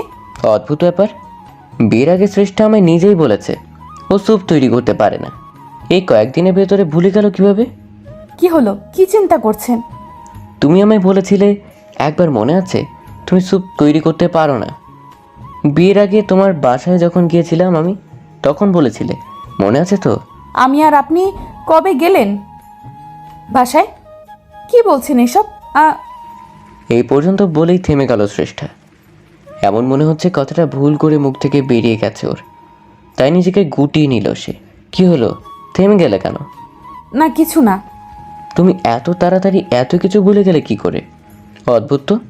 আচ্ছা, এটা তো নিশ্চয়ই মনে আছে, তার পরের দিন একবার একটা টেডি টাইগার নিয়ে গিয়েছিলাম তোমার জন্মদিনে। তুমি ভয়ে কান্না শুরু করে দিয়েছিলে। তারপর আমি কি করেছিলাম? টেডি? কিসের টেডি? তুমি কি আমার সাথে মজা করছো শ্রেষ্ঠা? এগুলো কেমন ছেলে মানুষই? একটা মানুষ এভাবে এত ঘটনা ভুলে যেতে পারে? এটা হয় কখনো? আমি জানি না কিচ্ছু। আমাকে কিচ্ছু জিজ্ঞেস করবেন না। আমি হতবাক হয়ে চেয়ে আছি ওর যাওয়ার দিকে। শ্রেষ্ঠার সাথে বিয়ের কয়েকটা দিন আগের ঘটনাগুলো এভাবে ভুলে গেল কি করে? শ্রেষ্ঠা বরাবর ভীতু প্রকৃতির মেয়ে। বাঘের পুতুল দেখে ভয়ে যে কাণ্ডটা করেছিল, বাধ্য হয়ে সেটা ফেরত দিতে হয়েছিল আমায়। এত বড় একটা ঘটনা এটাও ভুলে গেল? না, দুয়ে দুয়ে যেন চার মিলছে না কিছুতেই। তাছাড়া ওকে আমি কিছু জিজ্ঞেস করতেই কেমন জানি ভয়ে চুপসে গেল। এমন মনে হলো কিছুই জানে না ও, তাই আমার প্রশ্নের উত্তর দিতে ভয় পাচ্ছে। কিন্তু এমনটা তো হবার কথা নয়। শ্রেষ্ঠার সাথে বিয়ে হয়েছে আমার 1 সপ্তাহ আগে, এটা ঠিক, কিন্তু ওকে আমি তারও সামান্য কয়েক বছর আগে থেকেই চিনি। ওর সাথে একটা ভালোবাসার সম্পর্ক ছিল আমার। হয়তো ওর আর আমার বয়স, আচার ব্যবহার, প্রকৃতি কোনো কিছুই তেমন ম্যাচ করে না, কিন্তু ওর শিশুসুলভ আচরণ, ওর উড়ন্তপনা ওর প্রতি আকৃষ্ট করে আমায়। তাই আমি শ্রেষ্ঠাকে ভালোবেসে ফেলি। শ্রেষ্ঠার সাথে কাটানো প্রতিটি মুহূর্ত জলের মতো পরিষ্কার এখনও আমার কাছে। শ্রেষ্ঠার এই অদ্ভুত ব্যবহারে সত্যি বিচলিত না হয়ে কোনো উপায় নেই। এই সত্যি আমার শ্রেষ্ঠা তো, নাকি অন্য কেউ? দুপুরবেলায় আমি বেডরুমে বসে কিছু অফিসের কাজ করছি। শ্রেষ্ঠা নিচে ড্রয়িং রুমে কাজ করতে করতে একটা কণ্ঠস্বর কানে ভেসে আসলো আমার অফিস থেকে এক কলিগ এসেছে বাসায়। যদিও ফোন করে আগেই ইনফর্ম করে রেখেছিল ও আমায়। এমন পরিস্থিতি কাজটা ফেলে দিতেও পারছি না। ও কি বলছে সেটা শোনার চেষ্টা করছি। ভাবি, সিদ্ধার্থ কোথায়? ওর সাথে একটু দেখা করার ছিল। আমার ডাকনাম সিদ্ধান্ত। অফিসে এই নামেই বেশিরভাগ সময় ডাকা হয় আমায়। নিশ্চয়ই ও শ্রেষ্ঠাকে উদ্দেশ্য করে বলছে। সিদ্ধান্ত? সিদ্ধান্ত কে? আপনি কি আমার সাথে মজা করছেন ভাবি? এখন বলবেন নিজের হাজবেন্ডকেই চিনতে পারছেন না। ও হ্যাঁ হ্যাঁ, আসলে নামটা মাথায় ছিল না আমার। আপনি বসুন, আমি ওনাকে ডেকে দিচ্ছি। আচ্ছা ঠিক আছে। শ্রেষ্ঠা সিঁড়ি বেয়ে উপরে উঠে আসতে লাগলো। আবারও একটা খটকা। আমার ডাকনাম সিদ্ধান্ত জামান। অফিসের কলিগ সহ অনেকেই এই নামেই ডাকে আমায়। এমনকি বিয়ের আগে শ্রেষ্ঠাও এই নামে ডাকতো। আমার নামটা শুনে এভাবে চিনতে না পারাটা এবার সত্যি আরও বেশি ভাবে তুলছে আমায়। একটা মানুষ সব কিছু ভুলে যেতে পারে, কিন্তু কারোর নাম সেটা কি করে ভুলে যায়? এবার মনে হচ্ছে টেনশনে মাথা ছিঁড়ে যাবে আমার। এসব কি হচ্ছে আমার সাথে? একের পর এক জটিল থেকে জটিলতর প্রশ্নের সম্মুখীন হচ্ছি, যার উত্তর জানা নেই আমার। সকালবেলা শ্রেষ্ঠার বিয়ের আগের ঘটনাগুলো মনে করতে না পারা, এখন আবার আমার নাম ভুলে যাওয়া। আমি শ্রেষ্ঠার হাজব্যান্ড হই। বিয়ের আগেও বহুদিন পরিচয় ছিল আমাদের, যদিও ওইরকম ঘনিষ্ঠতা ছিল না আমাদের। শ্রেষ্ঠা এখন আমাকে আপনি করে ডাকতে অভ্যস্ত, তাই বলে কেউ নিজের স্বামীর নাম ভুলে যায়? ভাবনার রেশ না কাটতেই শ্রেষ্ঠা রুমে ঢুকে পড়ল। আমি ওর সাথে নিতে গেলাম। তারপরে কলিগের সাথে কথা বলতে বলতে একটু বাইরে বের হলাম। বাড়ি ফিরতে ফিরতে একটু লেট হলো। ড্রয়িং রুমে ঢুকে দেখি মিছিল বসে বসে মোবাইল ঘাঁটছে। কি হলো? সারাদিন মোবাইল নিয়ে এত ডুবে থাকলে হবে? তো ভাবি কোথায়? জানি না। মিছিল বিরক্তিসূচক উত্তর দিয়ে আবারও মোবাইলের দিকে মনোযোগ নিবেশ করে। আমি এগিয়ে গেলাম ওর দিকে। কি হলো? কি দেখছিস মনোযোগ দিয়ে এত? ভাই একটা গল্প পড়ছি, প্রদীপচন্দ্র তিয়াস ভাইয়া প্রদীপ স্টোরেজ নামে একটা নতুন পেজ খুলেছেন, ওখান থেকে তার গল্প পড়ছি। ও এই কথা। আমি ব্ল্যাক AUI গ্রুপে তার গল্প পড়েছি। তোকে সময় অ্যাড করে দিব। খুব ভালো একটা গ্রুপ। ঠিক আছে। তা ভাবি কোথায় জানিস না? না বললাম তো। তারপর আমি শ্রেষ্ঠাকে নিজের ফ্লোরে খুঁজে না পেয়ে ওপরে চলে গেলাম। আমার ডাকে সাড়া দিচ্ছে না শ্রেষ্ঠা। কি হলো বুঝতে পারছি না। হঠাৎ দেখতে পাই বাথরুমের দরজার ভেতর থেকে লক করা। তার মানে শ্রেষ্ঠা ভেতরেই আছে, কিন্তু ও সাড়া দিচ্ছে না কেন? তাছাড়া এগিয়ে গিয়ে বাথরুমের দরজাটা প্রেশার দিতেই ভেতর থেকে শ্রেষ্ঠা বেরিয়ে এলো। আমি হুমড়ি খেয়ে শ্রেষ্ঠার ওপরে গিয়ে পড়লাম। মেঝেতে লুটিয়ে পড়ি দুজনে। শ্রেষ্ঠা গোসল করে বেরোচ্ছিল, গায়ে একটা টাওয়েল জড়ানো ওর। শ্রেষ্ঠা আমার নিচে আর আমি ওর উপরে। আমার আর শ্রেষ্ঠার চোখ এই মুহূর্তে একই সমান্তরালে অবস্থান করছে। ওর শরীরে থেকে সাবান আর শ্যাম্পুর সুগন্ধি নাকে এসে সুরসুরি দিচ্ছে আমার। হঠাৎ করে আমার চোখ জোড়া শ্রেষ্ঠার ঘাড়ের পেছনের দিকে যায়। মুহূর্তে চমকে উঠলাম আমি। শ্রেষ্ঠার ঘাড়ের নিচে একটা জন্ম দাগ ছিল। ও নিজেই আমার সাথে এই দাগের কথা শেয়ার করেছে। এমনকি বিয়ের আগে একবার ছেলে মানুষই বশত দেখিয়েছিল আমায়। বিয়ের পরে শ্রেষ্ঠার সাথে সেই রকম অন্তরঙ্গতা হয়নি কখনো। ও সব সময় এড়িয়ে চলতো আমায়। আমাদের ভেতরে শারীরিক সম্পর্ক হলেও সেটা জাস্ট অন্ধকার ঘরে দায় সারাভাবে। তাই ওর কোনো কিছুই দৃষ্টিগোচর হয়নি আমার। কিন্তু আজকে এটা কি দেখছি আমি? শ্রেষ্ঠার ঘাড়ের উপর থেকে জন্মদাগটা গেল কোথায়? আমাকে ঠেলে দিয়ে উঠে পড়ল শ্রেষ্ঠা। তারপরে বাথরুম থেকে দ্রুত প্রস্থান করে। আমি হতবাক হয়ে তাকিয়ে আছি ওর দিকে। না, এটা আমার শ্রেষ্ঠা হতে পারে না কিছুতেই। এই কারণেই এতটা দূরত্ব। এবার সব কিছু পরিষ্কার হচ্ছে আমার চোখে। আসলে শ্রেষ্ঠা সে নয় তো যার সাথে এর আগে দুবার পথে দেখা হয়েছে আমার। তার মানে ওরা দুজন এক নয়, সম্পূর্ণ আলাদা সত্তা। আমি যাকে এতদিন শ্রেষ্ঠা ভেবে আসছি সে শ্রেষ্ঠা নয়। যে আমার বাবার সাথে হাত মিলিয়ে আমার ক্ষতি করতে চাইছে সেই আসল শ্রেষ্ঠা। এটা ভাবতে ভাবতে আমার পায়ের তলা থেকে মাটি সরে যেতে লাগলো আমার। যদিও আমি জানি না আমার ভাবনা কতটুকু সত্য, নাকি পুরোটা মনের ভুল। আমি যতদূর জানতাম তোমার ঘাড়ের নিচে একটা জন্মদাগ ছিল, সেটা উধাও হয়ে গেল কি করে? কি? আপনি আমার ঘাড় দেখেছেন? আপনি কি করলেন এটা? কেন করলেন? এই শোনো, ন্যাকামো একদম কম করো। আমি জানি তুমি সব বুঝতে পারো, সব জানো তুমি। আমার সামনে বাচ্চাদের মতো আচরণ করে কোনো লাভ নেই। তার আগে আপনি বলুন, আমার ঘাড় দেখলেন কেন? কেন, খুব সমস্যা হয়ে গেল নাকি ধরা পড়ার ভয়ে? ধরা পড়া? কি বলছেন আপনি এসব? কি করেছি আমি? আমার সাথে নাটক করো না। বলো, তোমার দাগটা কোথায় গেল? আমি জানি না। জানো না? এটা কোনো প্রশ্নের উত্তর হলো না। আমি সত্যি জানি না, বললাম তো। আগে তো ছিল। আমি স্পষ্ট বুঝতে পারছি শ্রেষ্ঠা আবারও মিথ্যে বলছে আমায়। এভাবে কারো শরীর থেকে জন্মদাগ উধাও হয়ে যেতে পারে না। তাছাড়া এখন ওকে আর প্রশ্ন করে বিশেষ কোনো লাভ হবে না। এভাবে নাটক করে সবটা এড়িয়ে যাবার চেষ্টা করবে। যা প্রমাণ জোগাড় করার নিজেকেই করতে হবে আমায়। এই মুহূর্তে আমার সব থেকে বেশি যেটা দরকার সেটা হলো ওই মেয়েটার পর্যন্ত পৌঁছানো। কিন্তু কোথায় পাবো ওকে আমি? এর আগেই ওর সাথে কয়েকবার দেখা হয়েছে আমার, কিন্তু সেটা আমার ইচ্ছে নয়, ওর ইচ্ছায়। এখন আমার নিজের প্রয়োজনে ওকে দরকার আমার। ভাবতে ভাবতে হঠাৎ একটা বুদ্ধি আসলো আমার মাথায়। সেদিন বাবার ফোনে মেয়েটার ছবি দেখেছি আমি, আর আমি এটাও নিশ্চিত বাবার সাথে ওর কোনো যোগাযোগ আছে। তার মানে বাবার ফোনে নিশ্চয়ই ওর কন্ট্যাক্ট নাম্বার থাকবে। আবারও বাবার ফোনের প্রয়োজন আমার। নেহাত সেদিন সময় পাইনি, নয়তো সেদিন নাম্বারটা ফোন থেকে জোগাড় করে ফেলতাম। আর যে করি হোক ফোনটা আবারও আমার হাতে আসা চাই, কিন্তু সেটা কি করে? বাবার কাছে গিয়ে কিছুতেই সরাসরি ফোনটা চাইতে পারি না আমি। এই সময় মিছিলটাও নেই বাড়িতে। ও থাকলে আগের বারের প্ল্যানটা অ্যাপ্লাই করা যেত। এখন তার আর সুযোগ নেই। বাবা রুমে গিয়ে দেখি সে শুয়ে শুয়ে একটা পত্রিকা পড়ছে, ফোনটা পাশেই রাখা। এখন তাকে বুদ্ধি করে বিছানা থেকে তুলতে পারি, তবে আমার কাজ অনেকটাই সম্পূর্ণ হয়ে যায়। কিন্তু কিভাবে করব এই কাজ ভাবতে ভাবতে আরও একটা নতুন প্ল্যান ঠিক করে ফেলি। যথেষ্ট তাড়াহুড়োর ভান করে রুমের ভেতরে ঢুকলাম আমি। বাবা, কি করছো? এই তো, তেমন কিছু না। কেন, কি হয়েছে?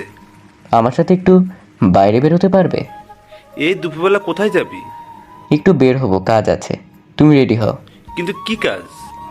যেতে যেতে বলছি তোমায়, এখন এত কথা বলার সময় নেই। আচ্ছা ঠিক আছে, তুই গিয়ে রেডি হ। আর একটা কথা, আমাদের ফিরতে লেট হতে পারে। তুমি তো মনে হয় এখনো গোসল করনি। গোসলটা সেরেই বের হয়ে দুজন। সে কি? কেন দেরি হবে কেন? আমি শিওর না, হতেও পারে। কি যে বলছিস বুঝতে পারছি না আমি কিছুই। আচ্ছা যাই, তবে গোসলটা করেই আসি। তাছাড়া এমনিতেও গোসল করতে হতো একটু পরে। এবার আমার কাজটা অনেক সহজ হয়ে গেল। বাবা গোসল করার জন্য বাথরুমে ঢুকে পড়লেন। আমি সুযোগ বুঝেই আবারও রুমে ঢুকে পড়ি। তার ফোনটা বিছানার ওপরেই রাখা আছে, হামলে পড়ি সেটার উপর। ভাগ্যিস মিছিলের কল্যাণে পাসওয়ার্ড জানা ছিল আমার। প্রথমেই কন্ট্যাক্ট লিস্টে ঢুকে চিরুনি তল্লাশি চালাই, সকল নাম্বার একে একে চেক করতে থাকি। হঠাৎ একটা অদ্ভুত ব্যাপার চোখে পড়ল আমার। আমার নামে একটা নাম্বার সেভ করে রাখা, কিন্তু ওই নাম্বারটা আমার নয়। কিছু তো একটা গন্ডগোল আছে এই নাম্বারে। তা না হলে নামের সাথে নাম্বারের মিল থাকবে না কেন? নাম্বারটা চট করে নিজের ফোনে টুকে নিলাম। সন্দেহের লিস্টার যতগুলো নাম্বার ছিল সবগুলো টুকে নিলাম। তারপর তাড়াতাড়ি রুম থেকে বেরিয়ে পড়ি। বাবা এমনিতেই ধূর্ত প্রকৃতির মানুষ, তাই তাকে আমার সন্দেহ করার সুযোগ দিলাম না। দুপুরের পরে কাজের বাহানায় বাইরে বেরিয়ে পড়লাম দুজনে। আবার সন্ধ্যার আগেই ফিরে আসি। এতক্ষণ বাবার সাথে থাকাতে নিজের প্ল্যানের কোনো কাজ করা হয়নি, কিন্তু এবার আর সময় নষ্ট করা চলবে না। নতুন একটা সিম কার্ড দিয়ে একে একে সমস্ত নাম্বার ডায়াল করতে থাকি। যদিও আমি নিজের কণ্ঠস্বর শুনতে দেইনি কাউকে, শুধুমাত্র ওপাশের কণ্ঠস্বর শুনে আইডেন্টিফাই করতে থাকি। এর ভিতরে নারী কণ্ঠস্বর কারোরই ছিল না। এরপর কিছুক্ষণ পরে একটা নাম্বার কানেক্ট হতেই ওপাশ থেকে নারী কণ্ঠ ভেসে আসে। হুবহু সেই মেয়েটার কণ্ঠ। ওর গলার আওয়াজের সাথে কিছুটা হলেও আমি পরিচিত, তাই চিনতে দেরি হলো না। আমি এখন কথা বললেই চিনে ফেলবেও আমায়, তাই কলটা দ্রুত কেটে দিলাম। তারপর একটা মেসেজ করি, আমি সৌহার্দের বাবা, আজ রাত 10টায় দেখা করতে চাই তোমার সাথে, জরুরি কথা আছে। লোকেশন? আমার ফোনটা সৌহার্দের কাছে, তাই বাধ্য হয়ে নাম্বার দিয়ে মেসেজ দিলাম। এখন কথা বলার সুযোগ নেই। আর হ্যাঁ, ভুলেও কিন্তু আমার নাম্বারে কল দিতে চেও না, তবে দুজনেই ধরা পড়ে যাব, ঠিক আছে? মেসেজটা সেন্ড করে দিলাম। এবার শুধু রাত 10টার অপেক্ষা। সন্ধ্যার পরে বাবাকে নজরে নজরে রেখেছি, যাতে সেই মেয়েটার সাথে যোগাযোগ করার সুযোগ না পায়। কারণ আজকে ওর সাথে বাবার একবার কথা হলে আমার সব খেলা শেষ। রাত 10টার আগে নির্দিষ্ট গন্তব্যে গিয়ে উপস্থিত হলাম। একটু পরে মেয়েটাও এলো। যথারীতি মুখ ওড়না দিয়ে ঢেকে রেখেছে, এমনিতেই চেনার উপায় নেই। আমি ওকে একটা রুমের ভেতরে ডাকি, সেখানেই দেখা করার কথা ছিল। সে এসে রুমে ঢুকতেই দরজা বন্ধ করে দিই আমি। আমাকে দেখে বেশ ঘাবড়ে গেল সে। সবাইকে যে ধোঁকা দিয়ে বেড়ায়, আজকে তার সাথে এত বড় একটা গেম খেলবে কেউ নিজেও বুঝে উঠতে পারেনি। আমি মাস্ক, কালো চশমা আর কোট পরিহিত এক প্রকার ছদ্মবেশ নিয়ে আসাতে চিনতে পারছেন আমায়, তবে আমি যে সৌহার্দের বাবা নই এইটুকু বুঝতে পেরেছে। এ কি কে আপনি? আপনি আমায় এখানে ডেকেছেন কেন? আপনি তো সুহাদ্দের বাবা নন। আমি আর কথা বলার সুযোগ না দিয়ে ওর পেছন থেকে মুখটা চেপে ধরি। একটা মেয়ের সাথে, যার সাথে এমন আপত্তিকর আচরণ করতে হচ্ছে, আসলে আমার জন্য বিষয়টা আরও বেশি দুঃখজনক। কিন্তু এই মুহূর্তে এছাড়া কোনো অপশন নেই আমার কাছে। একবার এই মেয়েটার শরীরে যদি দাগটা আইডেন্টিফাই করতে পারি, আমার ধারণা ভুল প্রমাণ হলে ক্ষমা চেয়ে নেব তার কাছে, তাতে সে যত বড় অন্যায় করুক না কেন আমার সাথে। মেয়েটার ঘাট থেকে কাপড়টা নামাতেই মুহূর্তেই চমকে উঠি আমি, কারণ আমার চোখের সামনে সেই জন্মদাগটা জল জল করছে। তার শ্রেষ্ঠা শরীরের ওপর দেখেছিলাম আমি, হুবহু সেই একই জায়গা, সেই একই দাগ। তার মানে এই আসল শ্রেষ্ঠা। তাহলে আমার বাড়িতে যে আছে সে কে? তার শ্রেষ্ঠা সেজে থাকার উদ্দেশ্য কি? আর বাচ্চা সুলভ সেই সহজ সরল শ্রেষ্ঠারই বা হঠাৎ করে এমন পরিবর্তন হলো কি করে? আমি ধরে ফেলেছি তোমায়। তুমিই আমার শ্রেষ্ঠা। কে আপনি? আপনার কণ্ঠস্বর পরিচিত লাগছে আমার। আমি কে দেখতে চাও? তবে দেখে নাও। এই বলে মুখ থেকে মাস্কার চশমাটা খুলে ফেললাম। নিজের সামনে আমাকে দেখেই চমকে উঠে শ্রেষ্ঠা। আমায় ভাবে এখন দেখতে পাওয়া ওর কাছে বিনা মেঘে বজ্রপাতের মতো। শ্রেষ্ঠা বেরিয়ে যাবার জন্য পা বাড়ালো, ঠিক তখন আমি ওকে নিজের দিকে টেনে নিই। তারপর ওকে মুখোমুখিভাবে জড়িয়ে ধরি। কি হচ্ছে এগুলো? ছাড়ুন আমায়। আর আমি শ্রেষ্ঠা নয়। তুমি আর আমাকে ফাঁকি দিতে পারবে না। আমি জানি তুমিই শ্রেষ্ঠা। না, আমি শ্রেষ্ঠা নয়। তাহলে কে তুমি? আমি আমি প্রকৃতি। আমি বুঝতে পারলাম শ্রেষ্ঠা আবারও মিথ্যে বলছে। মিথ্যে কথা। তুমি প্রকৃতি নও, তুমি শ্রেষ্ঠা, আমার শ্রেষ্ঠা, যাকে আমি নিজের প্রাণের থেকেও ভালোবাসতাম একসময়, এখনো বাসি। মাথা খারাপ হয়ে গেছে আপনার? কি বলছেন এগুলো? আমার মাথা এখনো ঠিক আছে। আমি তোমায় এখনো ভালোবাসি শ্রেষ্ঠা। আমার সেই সহজ সরল বোকা শান্তশিষ্ট শ্রেষ্ঠাকে আজও ভালোবাসি। কিন্তু একটা কথা বলো, তুমি হঠাৎ এরকম হিংস্র হয়ে গেলে কি করে? তুমি তো এমন ছিলে না। আমার বাবার সাথে কি এমন সম্পর্ক তোমার? আর একটা কথা, আমার মাকে কে খুন করেছে তুমি জানো নিশ্চয়ই। আপনার অযথা প্রলাপ শোনার সময় আমার কাছে নেই। ছাড়ুন বলছি। না, ছাড়বো না। আজ তোমাকে সত্যিটা বলতেই হবে। বললাম তো আমি আপনার শ্রেষ্ঠা নই। তাই নাকি? আমার চোখের দিকে তাকিয়ে বলো তো। শ্রেষ্ঠা আমার চোখের দিকে তাকাতে সাহস পাচ্ছে না। আমি এগিয়ে যাই ওর দিকে। ও ঠোঁটের কাছে নিজের ঠোঁট জোড়া এগিয়ে নিয়ে যায়। শ্রেষ্ঠা ভীষণ ইতস্তত করছে। কি হলো? এখন আমার স্পর্শ ভীষণ খারাপ লাগছে তোমার, তাই না? অথচ একসময় আমায় চোখে দেখতে না পেলে বাচ্চাদের মতো কান্না করতে তুমি। ভুলে গেলে সব? তোমার তো বিয়ে ঠিক হয়েছিল আমার সাথে। তাহলে তারপরে কি এমন হলো তুমি আমার থেকে আলাদা হয়ে গেলে কি করে? তুমি আমার ক্ষতি কেন করতে যাচ্ছ? আমার উপর কিসের এত রাগ তোমার? আমি স্পষ্ট লক্ষ্য করছি শ্রেষ্ঠার চোখ জলে ছলছল করছে। একটু পরেই জলের ধারা গড়িয়ে পড়বে চোখ বেয়ে। কিছু বুঝে ওঠার আগেই আমার একটা ধাক্কা মেরে ফেলে দিল শ্রেষ্ঠা। তারপর এগিয়ে এসে আমার দিকে। ক্ষতি? কিসের ক্ষতি? আমি তো শেষ করে দেব তোমায়। প্রাণ নিয়ে নেব তোমার থেকে। আমি কি ক্ষতি করেছি তোমার শ্রেষ্ঠা? আমায় একবার ওই নামে ডাকবে না। এই নাম মুখে নেবার যোগ্যতা হারিয়ে ফেলেছো তুমি। ঠিক আছে, তুমি আমায় মারতে চাও তো মারো, যা খুশি করো। দয়া করে তার আগে এইটুকু বলো, তুমি কেন করছো এগুলো? আমার উপর কিসের প্রতিশোধ নিতে চাইছো তুমি? এটা না জেনে আমি যে মরেও শান্তি পাবো না। আর আমার মাকে কে খুন করেছে? আমি বাধ্য নই তোমার এত প্রশ্নের উত্তর দিতে। তাছাড়া আমি এটাও ভালো করে জানি নাটক করছো তুমি আমার সাথে। আমায় বিভ্রান্ত করার চেষ্টা করেছো। তুমি মানুষকে ধোঁকা দেওয়া আর প্রতারণা করা ছাড়া আর কিছুই করতে পারো না। আমি নির্বাক হয়ে যাচ্ছি শ্রেষ্ঠার কথা শুনে। ওর কথা শুনে এটা বুঝতে পারলাম আমার উপর প্রচণ্ড রাগ ওর। আর শুধু রাগ নয়, সেই রাগের সাথে মিশে আছে এক রাশ ঘৃণা। শ্রেষ্ঠা আমাকে এতটাই ঘৃণা করে, আমার কোনো কথাই ভালোভাবে নিতে পারছে না। ওর মুখ থেকে এই ঘৃণার কারণ আর আমার প্রতি জমে থাকা ঘৃণা সরাতে না পারলে ওকে আর আমার প্রতি জমে থাকা ঘৃণা পুরো ভয়ঙ্কর একটা রূপ ধারণ করেছে শ্রেষ্ঠার। আমার ভাবতেও অবাক লাগছে, এই সেই শ্রেষ্ঠা যে কিনা একদিন একটা সামান্য বাঘের পুতুল দেখে কেঁদে দিয়েছিল, আজ সে নিজেই বাঘের থেকেও ভয়ঙ্কর হয়ে উঠেছে। শ্রেষ্ঠা আবারও ওড়নাটা জড়িয়ে রুম থেকে বেরিয়ে গেল। আমি বাধা দিলাম না ওকে, কারণ সেটা একদম ঠিক কাজ হতো না। একবার ভাবলাম রুম থেকে বেরিয়ে শ্রেষ্ঠাকে ফলো করব, ও ঠিক কোথায় যাচ্ছে, কিন্তু আমাকে সেই সুযোগ না দিয়ে ভিড়ের মধ্যে হারিয়ে গেল শ্রেষ্ঠা। ঘড়ির দিকে তাকিয়ে দেখি রাত 11টা বেজে গেছে। এখন বাড়ি ফিরতে হবে। যদিও ওটা এখন আর বাড়ি মনে হয় না নিজের কাছে। ওই বাড়িতে একজন আমায় প্রতিনিয়ত খুন করার চেষ্টা করে যাচ্ছে, আর একজন দিনের পর দিন একটা ভিন্ন মানুষের মুখোশ পরে ঠকিয়ে যাচ্ছে আমায়। মিছিল নেহাত বাচ্চা মানুষ, ও এসবের কিছুই বোঝে না। না হলে হয়তো ও অন্য কোনো নতুন ষড়যন্ত্রে সামিল হতো। এটা ভাবতেও এতটুকু কষ্ট বা দ্বিধা হচ্ছে না আমার। একটা ট্যাক্সি করে বাসার উদ্দেশ্যে রওনা হলাম। রাস্তায় তেমন একটা জ্যাম নেই, যেতে খুব একটা সময় লাগার কথা নয়, কিন্তু আজকে মনে মনে একটা ভীষণ প্রতিজ্ঞা করে ফেললাম আমি।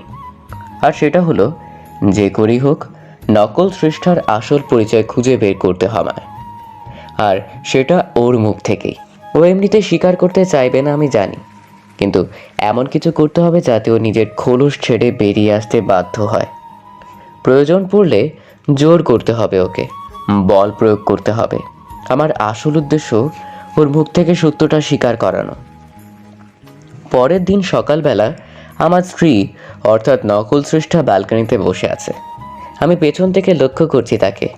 বাইরের দিকে তাকিয়ে কিছু একটা মনোযোগ দিয়ে দেখছে, হাতে একটা চায়ের কাপ। রাতে সৃষ্টার মুখ থেকে আসল সত্যটা বের করার জন্য আমি একটা প্ল্যান রেডি করে রেখেছিলাম। আজকে সেটাই অ্যাপ্লাই করতে হবে। এমনিতে বাসায় বাবা নেই, সকাল সকাল মিছিলকে নিয়ে গ্রামের বাড়িতে গিয়েছে সে। এই সময়টা আমার জন্য সব থেকে বেশি উপযুক্ত। ধীরে ধীরে আমি এগিয়ে যাই আমার স্ত্রীর দিকে, তারপর ওর পাশে গিয়ে বসলাম। বাইরের দিকে তাকিয়ে কি দেখছো? কিছু না, এমনিই তাকিয়ে আছি। আচ্ছা, তুমি আমাকে খুব ভালোবাসো তাই না? আমার কথা শুনেও হি হি করে হেসে উঠলো। আপনি কি যে বলেন না, কেন সকাল সকাল লজ্জা দিচ্ছেন আমায়? তার মানে ভালোবাসো? জানি না। আচ্ছা, আপনিও আমাকে ভালোবাসেন তাই না?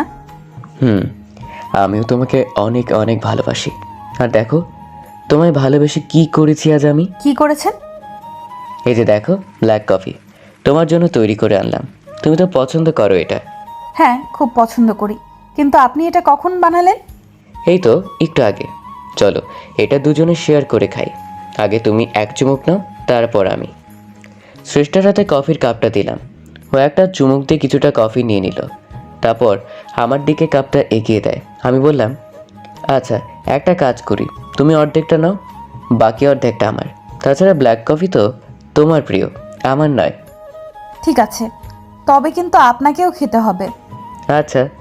নকল সৃষ্টা আমার সামনে গরম তৃপ্তি সহকারে কফি খেতে লাগলো। এবার আমার মোক্ষম চাল দেবার সময়। ওকে আজ এমন ভয় দেখাবো, বাধ্য হবে আসল সত্যটা স্বীকার করতে। আচ্ছা সৃষ্টা শোনো। বলুন। কফিটা খেতে ভালো লাগছে তো? হ্যাঁ, খুব ভালো লাগছে। অস্বাভাবিক কিছু কি লক্ষ্য করেছো?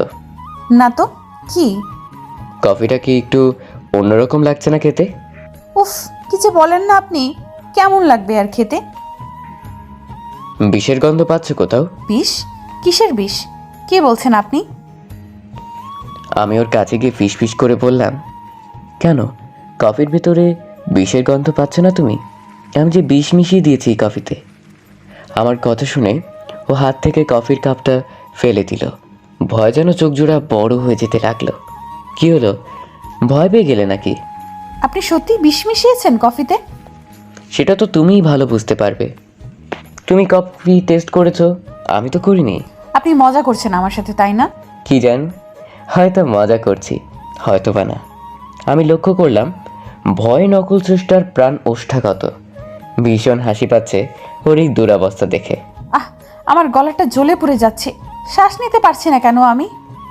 নকল সৃষ্টা ধরে নিয়েছে কফিতে বিষ মিশিয়েছি আমি, তাই ওর অন্তরের ভয় ওকে সত্যিকারের বিষয়ের উপলব্ধি করাচ্ছে, যেমনটা আমরা কোনো বিষয় নিয়ে অতিরিক্ত ভয় পেলে করি। আমার সামনে ছটফট করতে শুরু করে দিল সৃষ্টা। না, আপনি আমার সাথে এটা করতে পারেন না, কিছুতেই পারেন না। ও, তার মানে বিষ তার কাজ শুরু করে দিয়েছে। তাহলে আমি এবার নিশ্চিন্ত। বেশ ঠান্ডা মাথায় সৃষ্টাকে উদ্দেশ্য করে বলি, কেন করলেন আপনি এটা আমার সাথে? স্ত্রী হয়ে আপনার আমি কি এমন ক্ষতি করেছিলাম আমি আপনার? ক্ষতি? না তো, তুমি আমার কোনো ক্ষতি করনি। ক্ষতি তো আমি নিজেই নিজেকে করেছি, আর সেটা হলো তোমায় না চিনতে পেরে। আমার আগেই বোঝা উচিত ছিল তুমি একটা ফেক। কি বলছেন আপনি এগুলো? আমি ফেক কেন হতে যাব? আমি আপনার স্ত্রী শ্রেষ্ঠা, যাকে আপনি নিজের থেকেও বেশি ভালোবাসেন, আর আমিও আপনাকে খুব ভালোবাসি। আমি কোনো ফেক নই। আমি নকল সৃষ্টার করা অনবরত নাটকগুলো সহ্য করতে পারছিলাম না, তাই রাগের বশে ঠাস করে ওর গালে একটা চড় বসিয়ে দিই। একদম চুপ করো ড্রামা কুইন। আর একবার নাটক করার চেষ্টা করলে তোমার জিভ উপড়ে নেব আমি। এই বলে আমি নকল শ্রেষ্ঠাকে ধরে একটা রুমের ভেতরে নিয়ে যাই। ওকে একটা ধাক্কা মেরে সোফার উপরকে ফেলে দিলাম। তারপর ওকে উদ্দেশ্য করে বলি, আমার সাথে আর নাটক করে কোনো লাভ নেই। আমি জেনে গেছি তুমি আসল শ্রেষ্ঠা নও, তুমি শ্রেষ্ঠার একটা কপি। আর তুমি যেই অবুঝ শিশুর মতো আচরণ করে বেড়াও সেটাও তোমার একটা মুখোশ। তাই বলছি, আমার সামনে একদম নাটক করো না। অবশ্য সেটা করার সুযোগ পাবে কিনা তাও বলতে পারছি না আমি এই মুহূর্তে। তুমি মেরে ফেলবে আমায়, তাই তো? না, এখন তার কিছুই করব না আমি। যা করার তোমার শরীরে আমার দেয়া বিষ করবে। এতক্ষণে সে তোমার রক্তের প্রতিটি ফোঁটায় মিশতে শুরু করেছে। তারপর ধীরে ধীরে তোমার সারা দেহে ছড়িয়ে পড়বে। তারপর কি ঘটবে আশা করি আর বুঝিয়ে বলতে হবে না। আমি মরতে চাই না, প্লিজ বাঁচিয়ে নাও আমায়। বাঁচিয়ে নেব? কিন্তু কেন? আমি এত কিছু জানি না, তুমি বাঁচাও আমায়, প্লিজ সেভ মি। তোমায় বাঁচিয়ে আমার কি লাভ? আমার তো বিশেষ কোনো লাভ নেই। কি চাও তুমি? আমায় শুধু একবার বলো। আমি গিয়ে শ্রেষ্ঠার বিপরীতে রাখা সোফাটায় আরাম করে বসলাম। চলো একটা ডিল করা যাক। ডিল? কিসের ডিল? তুমি নিজের আসল পরিচয় আমার কাছে প্রকাশ করো। কে তুমি, কোথা থেকে এসেছো, কী চাও, ইত্যাদি ইত্যাদি।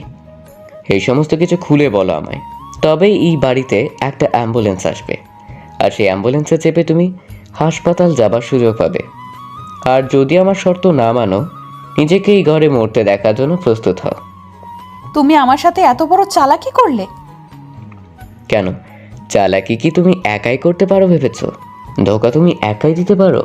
আমি সব বলবো তোমায়, তার আগে বাঁচাও আমায়, নয়তো তোমার প্রশ্নের উত্তর দেবার জন্য বেঁচে থাকবো না আমি। ভেবো না, এই বিষ এত সহজে মারবে না তোমায়। এখনো যথেষ্ট সময় আছে। আমার সবটা খুলে বলো।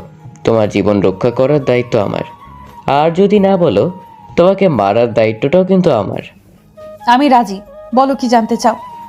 এই তো পথে এসেছো।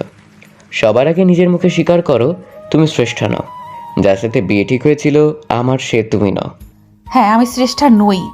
আমি শ্রেষ্ঠা সেজে তোমার বাড়িতে ছিলাম এতদিন ধরে। তুমি যাকে ভালোবাসতে সে অন্য কেউ, আমি নই।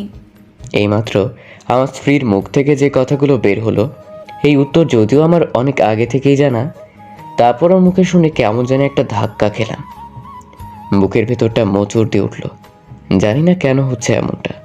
বলো, এরপর আর কি জানতে চাও তুমি? এত সময় কেন নিচ্ছ? আমায় না মেরে শান্তি পাচ্ছ না তুমি, তাই না? নকল শ্রেষ্ঠা আবারও ছটফট করতে লাগলো। এক প্রকার চিৎকার শুরু করে দিল সে। আমি নিজেও অবাক হয়ে যাচ্ছি, কারণ এই কফিতে কোনো বিষ মেশানো ছিল আমার। আমি শুধু ভয় দেখানোর জন্য বিষের কথাটা বলেছিলাম, কিন্তু এতে তো ওর এভাবে অসুস্থ হয়ে পড়ার কথা নয়। কি হচ্ছে বুঝতে পারছি না কিছুই। আমি ছুটে গেলাম ওর দিকে। কি হলো তোমার? শরীর কি খুব বেশি খারাপ করছে? জানি না, শ্বাস নিতে পারছি না আমি। আমার কথা ছাড়া আগে তোমার প্রশ্ন করো, তারপর হাসপাতালে নিয়ে চলো আমায়। তোমার পায়ে পড়ি, বাঁচিয়ে নাও আমায়। নকল শ্রেষ্ঠার অবস্থা আরও ব্যক্তিক হতে লাগলো। মনে হচ্ছে বিষের ভয় খুব বাজেভাবে ইফেক্ট করছে ওর উপর। কিন্তু এই মুহূর্তে ওর কোনো ক্ষতি হোক আমি চাই না, কারণ ওর ক্ষতি হয়ে গেলে আমি আমার প্রশ্নের উত্তরগুলোর এত কাছে এসেও সবটা হাতছাড়া করে ফেলবো। এখন যে করেই হোক শ্রেষ্ঠাকে কিছু বুঝতে না দিয়ে সুস্থ করে তুলতে হবে। কি হলো? তুমি কথা দিয়েছিলে আমি তোমার শর্ত মানলে বাঁচিয়ে নেবে আমায়। এখন কেন এভাবে সময় নষ্ট করছো? আচ্ছা, তোমার কি বেশি কষ্ট হচ্ছে? একটু জল দাও প্লিজ, বুকটা শুকিয়ে যাচ্ছে আমার। এই রুমে কোথাও জল নেই। এখন জল আনার জন্য বাইরে যেতে হবে। নকল শ্রেষ্ঠাকে বিশ্বাস নেই আমার। ওর পক্ষে সবই সম্ভব। তাই দরজাটা বাহির থেকে বন্ধ করে জল আনতে গেলাম। একটু পরেই এক গ্লাস জল নিয়ে ফিরে আসি। তারপর আবারও দরজাটা খুলি। দরজা খুলে দেখি ভেতরে শ্রেষ্ঠা নেই। একটা সোফার উপরে বসা ছিল, সেখানে নেইও। ভালো করে দেখার জন্য একটু সামনে এগিয়ে গেলাম। ধীরে ধীরে বুঝতে পারলাম আমার পেছনে কেউ দাঁড়িয়ে আছে। বিষয়টার সত্যতা প্রমাণ করার জন্য ঘুরে তাকালাম আমি। ঠিক তখন আমাকে কিছু বুঝে ওঠার সুযোগ না দিয়ে একটা প্রচণ্ড ধাক্কা মেরে মেঝেতে ফেলে দিল শ্রেষ্ঠা। ওকে সম্পূর্ণ সুস্থ স্বাভাবিক লাগছে। তার মানে এতক্ষণের অসুস্থতাও নাটক ছিল ওর। শিট, মেয়েটা আর কত বোকা বানাবে আমাকে? একের পর এক ছলনা করে যাচ্ছে আমার সাথে। আমায় রুমের ভেতরে রেখে বাহির থেকে দরজা বন্ধ করে দিল। তারপর জানালার পাশে এসে আমাকে উদ্দেশ্য করে বলতে থাকে, কি ভেবেছিলে আমায় বিষের ভয় দেখিয়ে মুখ থেকে আসল সত্যিটা বের করবে? কিন্তু জানো কি, তোমার থেকে আমার মাথার বুদ্ধির পরিমাণটা সামান্য হলেও বেশি। তাই তো তোমার জালে তোমাকেই ফাঁসালাম। দরজা বন্ধ কেন করেছিস? সাহস থাকলে একবার দরজাটা খুলে দেখা বহুরূপী। তোমার আমার আসল পরিচয় জানবার খুব ইচ্ছা, তাই না? কিন্তু আমি যে মরে গেলেও বলতে পারবো না সেটা। কেন বলতে পারবে না?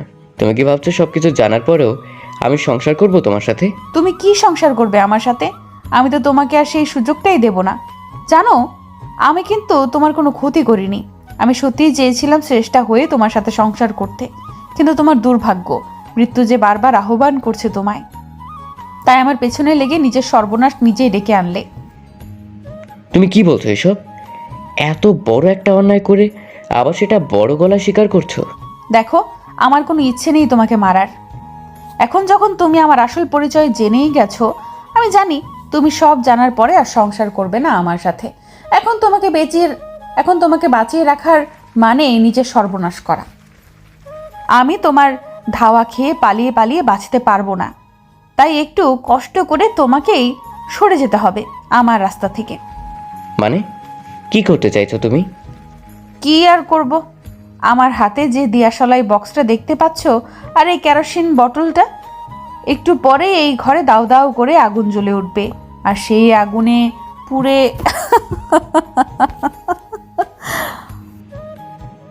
নকল শ্রেষ্ঠার কথা শুনে ভয় গলা শুকিয়ে যেতে লাগলো আমার। ও নিশ্চয়ই আমাকে এগুলো ভয় দেখানোর জন্য বলছে না, কারণ মানুষ যখন হিংস্র হয়ে ওঠে তখন তার পক্ষে সব কিছু সম্ভব। দেখতে পাচ্ছি শ্রেষ্ঠা বাহির থেকে ঘরের ভেতরে আর দরজার সামনে কেরোসিন ছিটিয়ে দিচ্ছে। আমার কোনো নিষেধই কানে তুলছে না ও। এক পর্যায়ে বোতলটা খালি হাতে একটা দেশলাই জ্বালিয়ে নেয়, তারপর সেটা জানালা দিয়ে আমার রুমের ভেতরে ছুঁড়ে মারল। মুহূর্তেই সারা ঘরে দাউ দাউ করে আগুন জ্বলে উঠল। আমি কি করব বুঝতে পারছি না। বাইরে বের হবার একটা মাত্র দরজা, সেটাও নকল স্রেষ্ঠা বন্ধ করে রেখেছে। আবার কোনো আকুতি মিনতি কানে তুলছে নাও। মাথাটা কি খারাপ হয়ে গেছে তোমার? কি করছো এগুলো? দরজা খুলো বলছি। না, দরজা আমি খুলবো না। আজকে এখানেই মরতে হবে তোমায়। আমার পেছনে লাগার খুব শখ, তাই না? তুমি এটা কিছুতেই করতে পারো না আমার সাথে। আমি ছাড়বো না তোমায়। চুপ থাকো, একদম চুপ। মরার সময়ও দেখছি তোমার তেজ কমেনি। আমাকে আর রাগিয়ে দিও না। আমি বুঝতে পারি শ্রেষ্ঠা আমার কথা শোনার মানুষ নয়। ও আমাকে এখানে মারার জন্যই ছেড়ে দিয়েছে। নিজেকে বাঁচাতে হলে আমাকে কিছু করতে হবে। একটু পরে শ্রেষ্ঠার আওয়াজ বন্ধ হয়ে গেল। তার মানে ও চলে গিয়েছে, আমাকে মৃত্যুর হাতে একা ছেড়ে পালিয়ে গিয়েছে ও। অবশ্য ঘর থেকে বেরোনোর একটা রাস্তা আছে, আর সেটা হলো জানালা। কাঁচের জানালা ভেঙে ঝাঁপ দিতে হবে আমায়। সোজা 6তলা বিল্ডিংয়ের উপর থেকে ঝাঁপ দিতে হবে আমায়। আমি জানি না এখান থেকে ঝাঁপ দেবার পরে বেঁচে থাকবো কিনা, কিন্তু এই সময় ঘরের ভেতরে পুড়ে মরার থেকে জীবনের ঝুঁকি নেওয়াটা বেশি বুদ্ধিমানের কাজ হবে। কারণ ঘরের ভেতরে থাকলে নিশ্চিত মৃত্যু আমার, আর ঝাঁপ দিলে তাও একটা বাঁচার আশা থাকবে। এভাবে জানালার পাশে এসে দাঁড়িয়ে পড়ি, তারপর নিচের দিকে তাকাই। যতই মনস্থির করি না কেন, এত উপর থেকে ঝাঁপ দিতে বেশ ভয় করছে আমার। ভয় পেয়ে পা কাঁপতে লাগলো। একটা কথা ভালো করেই জানি আমি, আমাকে কোনোভাবেই হেরে গেলে চলবে না। নিজের মায়ের খুনির শাস্তি নিশ্চিত না করে আমি মরে গিয়েও শান্তি পাবো না। আমাকে আর কোনো কারণে না হোক মৃত মায়ের কথা ভেবে বাঁচতে হবে। যদি বাঁচতে নাই পারি, অন্তত বাঁচার আপ্রাণ চেষ্টা তো করতেই পারি। আর কিছু না ভেবে চোখ জোড়া বন্ধ করলাম, তারপর নিচের দিকে ঝাঁপ দেই। চোখ খুলে দেখতে পাই একটা রুমে শুয়ে আছি আমি। অপরিচিত একটা রুম, যেখানে আমি আগে কখনোই আসিনি। ধীরে ধীরে সবটা মনে পড়তে লাগলো আমার। নকল স্রেষ্ঠার সাথে ঝামেলা হওয়া, আমাকে বন্দি করে ঘরে আগুন লাগিয়ে দেয়া, তারপর আমার বিল্ডিং থেকে ঝাঁপ দেওয়া। এরপরে আর কিছুই মনে নেই আমার। এখন এখানেই বা কি করে এলাম জানা নেই আমার। অনুভব করছি সারা গায়ে প্রচণ্ড ব্যথা, অনেকটা জায়গা কেটে গিয়েছে, আবার সেখানে মেডিসিনও লাগিয়ে রাখা হয়েছে। খুব জানতে ইচ্ছে করছে কে আমাকে সেবা শুশ্রূষা করে সারিয়ে তুলল, কারণ এই পৃথিবীতে আমার মঙ্গল চাইবার মতো কেউ আছে বলে জানা নেই আমার। আরও কিছুটা সময় অতিবাহিত হয়ে গেল। চারপাশে কাউকে দেখতে পাচ্ছি না। ধীরে ধীরে উঠে বসলাম আমি। তারপর নিচে পা বাড়াবো, ঠিক তখন ভেতরে কেউ ঢুকে পড়ল। তাকে দেখে যেন বিস্ময়ে চোখ উল্টে যাওয়ার উপক্রম আমার। মনে হচ্ছে চোখের সামনে স্বপ্ন দেখছি। আমার সামনেই শ্রেষ্ঠা দাঁড়িয়ে আছে। না, এ আমার স্ত্রী, সেই নকল শ্রেষ্ঠা নয়, আসল শ্রেষ্ঠা দাঁড়িয়ে আছে আমার সামনে। আমি তাজ্জব বনে গিয়েছি নিজেকে তার ঘরে দেখে। যে কিনা আমার মৃত্যু চায়, সে বাঁচালো আমায়। শ্রেষ্ঠাকে এই মুহূর্তে কি বলবো বুঝতে পারছি না। ও নিজেই আগে মুখ খুলল। এখন কেমন লাগছে? তুমি আমাকে বাঁচিয়েছো, তাই না? আমাকে সুস্থ করে তুলেছো তুমি। কি মনে হচ্ছে দেখে তোমার? না, আমি সত্যিই বুঝতে পারছি না তুমি আমাকে বাঁচালে কেন। তুমি সেদিন নিজের মুখে স্বীকার করেছো আমার ক্ষতি চাও, তুমি আমার শেষ করে দিতে চাও। তাহলে হ্যাঁ, চেয়েছিলাম, কিন্তু তখন চাইলে এখনো যে চাইতে হবে এটা কোথায় লেখা আছে? আমি সত্যি তোমার কথার মাথা মুন্ডু কিছুই বুঝতে পারছি না। কি চাইছো তুমি, ক্লিয়ার করে বলো। আচ্ছা, এটাও তোমার নতুন কোনো চাল, তাই না? না, আমি কোনো চাল চালছি না। আমি জানি আমার পূর্বের রূপ দেখে আমার প্রতি এক প্রকার ঘৃণাবোধ কাজ করছে তোমার, আর সেটা অস্বাভাবিকও নয়। তুমি আমাকে বাঁচালে কি করে? আমার যতদূর মনে পড়ে আমি ঝাঁপ দিয়েছিলাম নিজের বিল্ডিং থেকে। তারপর তারপর কি হলো? তুমি আমাকে পেলেই বা কি করে? আমি অনেক আগে থেকেই ওখানে ছিলাম, তোমার বাড়িতে। হোয়াট? কি বলছো তুমি এসব? হ্যাঁ সত্যি, আমি নিজের মনের একটা সন্দেহ থেকেই তোমার বাড়িতে গিয়েছিলাম। সন্দেহ? কিসের সন্দেহ? মনে পড়ে তুমি জোর করে সেদিন আইডেন্টিফাইড করেছিলে আমায়। আমি যদিও নিজের পরিচয় স্বীকার করিনি সেদিন তোমার কাছে। তোমার সেই ব্যবহারে কয়েকটা অদ্ভুত আর খটকা প্রশ্ন ঘিরে ধরে আমার। আমি দেখতে চেয়েছিলাম কেমন সংসার করছো তুমি। তোমার বউকে দেখতে গিয়েছিলাম, কিন্তু আমি নিজেও জানতাম না ওখানে কত বড় সারপ্রাইজ অপেক্ষা করছে আমার জন্য। বুঝলাম না। বুঝলে না? বুঝিয়ে বলছি। আমাকে জানানো হয়েছিল তুমি আমাকে ছেড়ে বিয়ে করে সুখের সংসার করছো। আমাকে বোঝানো হয়েছিল তুমি ধোঁকা দিয়েছো আমায়। জানানো হয়েছিল? কে জানিয়েছিল তোমায়? আর কে বা বুঝিয়েছিল আমি তোমায় বিয়ে না করে ধোঁকা দিয়েছি? সব বলছি, আগে আমার কথা শোনো। আমি দেখতে গিয়েছিলাম ওই বাড়িতে তুমি আমাকে ভুলে ঠিক কেমন সংসার করছো, কিন্তু তোমার বাড়িতে গিয়ে আমি দেখি ওখানে হুবহু আমার মতো দেখতে কেউ আছে। এটা দেখেই খটকা লাগে আমার। ভাবলাম হয়তো কোনো বড় ভুল করতে চলেছি আমি, তোমার সাথে অনেক বড় অন্যায় করে ফেলছি আমি। এরপর আমার চোখ আর মন থেকে অবিশ্বাসের পর্দা পুরোপুরি সরে গেল যখন আমি শুনতে পাই তুমি নিজের স্ত্রীকে শ্রেষ্ঠা বলে সম্বোধন করছো। আমি বুঝতে পারি তুমি হয়তো তাকে শ্রেষ্ঠা ভাবছো, কিন্তু সেই তো প্রকৃতপক্ষে শ্রেষ্ঠা নয়। এরপর তুমি তাকে ব্ল্যাক কফিতে বিষ মেশানোর মিথ্যে ভয় দেখালেই আমি সবটাই লুকিয়ে দেখছিলাম। এক মিনিট, তুমি আমার বাড়িতে ঢুকলে কি করে সেটা তো বললে না। যেহেতু বাড়িতে তুমি আর সেই বহুরূপী ছাড়া কেউই ছিল না, তাই বাড়িতে লুকিয়ে থাকতে সমস্যা হয়নি আমার। আর যদি বলো তোমার বাড়িতে ঢোকার কথা, এইসব কোনো ব্যাপার নয় আমাদের মতো মানুষদের জন্য। আমি লক কেটে ঢুকেছিলাম তোমার বাড়িতে। আচ্ছা বুঝলাম, তারপর? তুমি তোমার স্ত্রীকে একটা ঘরের ভেতরে নিয়ে গেলে, তারপর কথা বলছিলে তার সাথে। যদিও বাহির থেকে সব কথা শুনতে পাই না, আমি যতটুকু শুনতে পেরেছি আমি এতটুকু বুঝেছি তুমি আমার সাথে কোনো প্রতারণা করনি। প্রতারণা করা হয়েছিল তোমার সাথে, আর আমাকে একটা চরম ভুল আর মিথ্যের জালে জড়িয়ে দেওয়া হয়েছিল।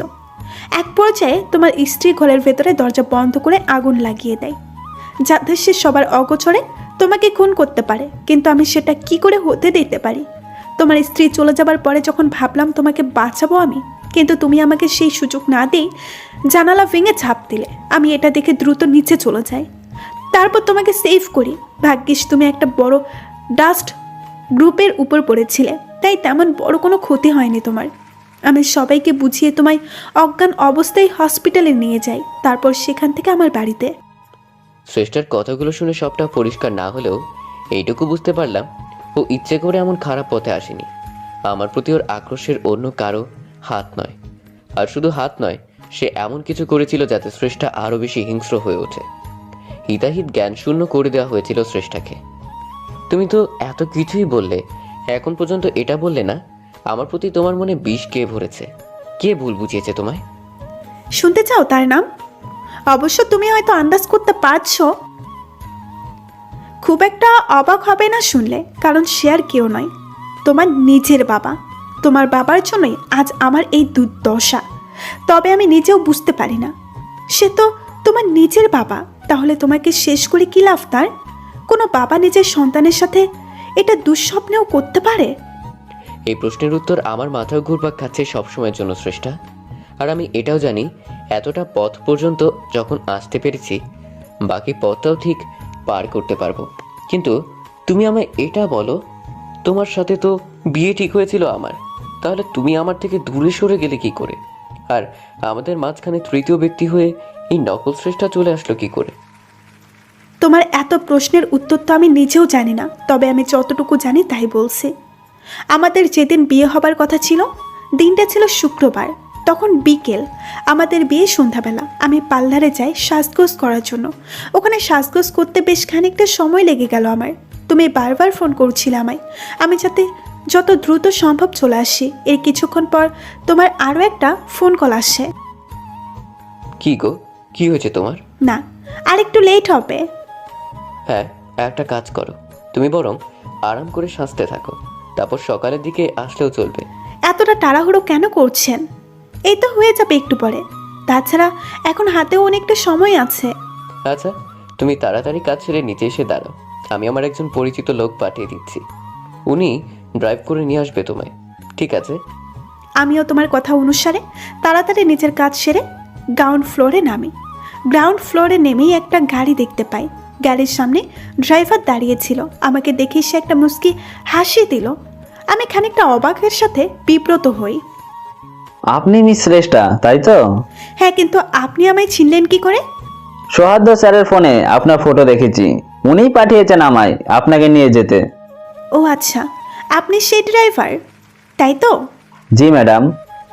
কিন্তু ভাই, আপনি এত তাড়াতাড়ি চলে আসলেন কি করে? উনি তো এইমাত্র ফোন করেই জানালেন আমায় লোক পাঠিয়ে দিচ্ছেন, কিন্তু আপনাকে দেখে মনে হচ্ছে আপনি অনেকক্ষণ ধরে আছেন এখানে। অ্যাকচুয়ালি ম্যাম, রাস্তায় জ্যাম নেই খুব একটা, তাই দ্রুত ড্রাইভ করে আসতে পেরেছি। আপনি চাইলে আমি স্যারের কাছে ফোন দিয়ে কনফার্ম করছি আপনাকে। না না, তার আর কোনো দরকার নেই। ঠিক আছে, চলুন, আমি গাড়িতে উঠছি। তারপর কি হলো? এরপর লোকটার গাড়িতে উঠি আমি এমনিতেই শহরের সব জায়গা খুব একটা চিনতাম না। উনি আমাকে শর্টকাটের কথা বলে অন্য একটা রাস্তায় ধরেন, তারপর এগোতে থাকেন। এরপর চলতে চলতে লোকটা হঠাৎ করে গাড়িটা থামিয়ে ফেলল। কি হলো ভাইয়া, গাড়ি থামালেন কেন? ম্যাম, এখানে স্যারের এক রিলেটিভ অপেক্ষা করছে আমাদের জন্য। স্যার নিজেই আসার সময় ওনাকে আমাদের সঙ্গে তুলে নিতে বলেছেন। আপনি চাইলে স্যারকে জিজ্ঞেস করে দেখতে পারেন। ঠিক আছে, আমি কথা বলছি।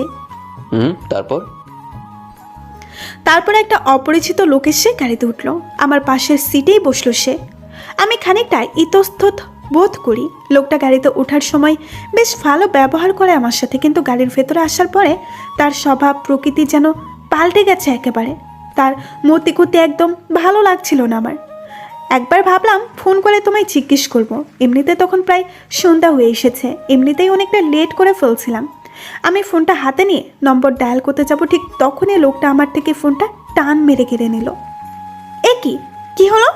আপনি আমার ফোনটা নিয়ে নিলেন কেন? আমায় আমার হবু হাজবেন্ডের সাথে কথা বলতে হবে। হবু হাজবেন্ড? কিসের হবু হাজবেন্ড? একদম চুপ থাকো। এই বলে লোকটা নিমিষেই জোরপূর্বক আমার মুখ আর হাত বেঁধে ফেলল। তারপর সিটের উপরে শুয়ে দিল আমায়। আমি না পারছিলাম নড়াচড়া করতে, না কথা বলতে। বুঝতে পারি গাড়ির ড্রাইভার আমাকে তোমার বাড়িতে নয়, অন্য কোথাও নিয়ে যাচ্ছে, আর সেটা কোনো জঙ্গলের রাস্তা। তখন পুরোপুরি অন্ধকার নেমে এসেছে। এক পর্যায়ে তারা একটা বাংলোর সামনে গাড়িটা থামে। আমাকে গাড়ি থেকে নামানো হলো, তারপর বাংলোর ভেতরে নিয়ে যাওয়া হয়। পুরো বাংলোটা একদম খালি পড়ে আছে, ভেতরে কোনো লোকজন নেই। একটা রুমের ভেতরে নিয়ে যাওয়া হলো আমায়। তারপর লোকটা আমার মুখের বাঁধনটা খুলে দিল। তারপর সে আমার সামনে হাঁটু গেড়ে বসলো। সরি ম্যাডাম, আপনাকে এতক্ষণ কষ্ট দিতে হয়েছে। আমার জীবনটা বরবাদ করে দুঃখ প্রকাশ করছো তোমরা? লজ্জা হয় না তোমাদের? তোমরা মানুষ না জানোয়ার? যা হয়েছে আমাদের কোনো দোষ নেই, আমরা শুধু অর্ডার ফলো করছি। আপনাকে আপাতত এখানে থাকতে হবে। কি বলছো কি তোমরা? এখানে থাকতে হবে মানে? জানো আজ আমার বিয়ে, আমার জীবনটা শেষ হতে চলেছে তোমাদের জন্য। আর ওইদিকে আমার হবু বর, না জানি সে কতটা টেনশন করছে। কেউ কোনো টেনশন করছে না, আপনি এই ব্যাপারে নিশ্চিত থাকতে পারেন। এই তোমরা কারা বলো তো? আমার এত বড় একটা সর্বনাশ করে ঠান্ডা মাথায় কথা বলছো কি করে? আবার আমাকে কিনা বলছো চিন্তিত থাকতে। তোমরা কেউ আমার হপু পরকে চেনো না, ও জানতে পারলে কিন্তু তোমাদের পালানোর কোনো রাস্তা থাকবে না। ভালোই ভালোই আমাকে ছেড়ে দাও বলছি। আমার কথা ভাবতে হবে না, নিজেদের ভালোর কথা ভেবে অন্তত ছেড়ে দাও। সেটা সম্ভব নয় কিছুতেই। প্লিজ এমনটা করো না আমার সাথে। ওইদিকে আমার হপু পর ওয়েট করছে আমার জন্য। না, কে ওয়েট করছে না? মানে কি বলতে চাইছো তোমরা? ফাজলামো করছো আমার সাথে তোমরা? আমরা একেবারে সত্যি বলছি। আপনার জন্য কেউ না চিন্তা করছে, না কেউ ওয়েট করছে। কারণ এই কিডন্যাপটা আপনার হবু বর মিস্টার সোহাদই করেছেন আমাদের দ্বারা।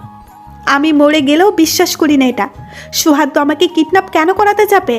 আর কোনো অজুহাত খুঁজে পেল না তোমরা? নিজেরা অন্যায় করে শেষে কিনা আমার হবু বরের উপর চাপাচ্ছ। আমরা জানি আপনি এত সহজে আমাদের কথা বিশ্বাস করতে পারবেন না, তবে নিজের চোখে দেখলে কি বিশ্বাস করবেন? এই বলে লোকটা নিজের মোবাইলটা বের করে আমার চোখের সামনে ধরলো। আমি দেখতে পাই তুমি বেশ হাসি মুখে বিয়ের আসরে বসে আছো, পাশেই তোমার স্ত্রী। যদিও ঘুমটার কারণে তার চেহারা ভালোভাবে দেখতে পাচ্ছিলাম না। তোমরা দুইজন দুজনের সাথে হাসি মুখে কথা বলছো। এই দৃশ্য দেখে মনে হলো আমার চোখ যেন ধোঁকা দিচ্ছে আমায়। নিজের চোখকে বিশ্বাস করতে পারছিলাম না। অনুভব করছি ধীরে ধীরে মাটি সরে যাচ্ছে আমার পায়ের নিচ থেকে। দেখলেন তো ম্যাডাম, আমরা তখন কি বলছিলাম? আপনাকে স্যার বিয়ে করতে চাননি কখনো, উনি অন্য কাউকে বিয়ে করতে চলেছেন। তাই আপনাকে এভাবে নিজের পথ থেকে সরিয়ে দিলেন। এখানে শুধু শেষ নয়, আরও অনেক ধরনের অর্ডার আছে আমাদের ওপর, যা আপনার সাথে করতে হবে আমাদের। আরও অর্ডার? আর কি অর্ডার দিয়েছেন তোমাদের স্যার? আপনাকে রেপ করার হুকুম আছে আমাদের ওপর। আর উনি আপনার অবস্থায় বলেছেন যাতে আপনি নিজেই নিজের চেহারা দেখে ভয় পান। ফ্ল্যাশব্যাক শেষ। শ্রেষ্ঠার মুখে সেদিন রাতের বর্ণনা শুনে বিস্ময়ে হতবাক হয়ে যাচ্ছি আমি। তার মানে ওরা দুজন মিলে তারপর রেপ করে তোমায়? না, সেদিন ওরা আমার কিছুই করতে পারেনি, স্পর্শ পর্যন্ত করতে পারেনি আমায়। পারেনি? কিন্তু কিভাবে সম্ভব হলো সেটা? সেটা শুনলে তুমি আরো বেশি অবাক হবে সোহায়তো।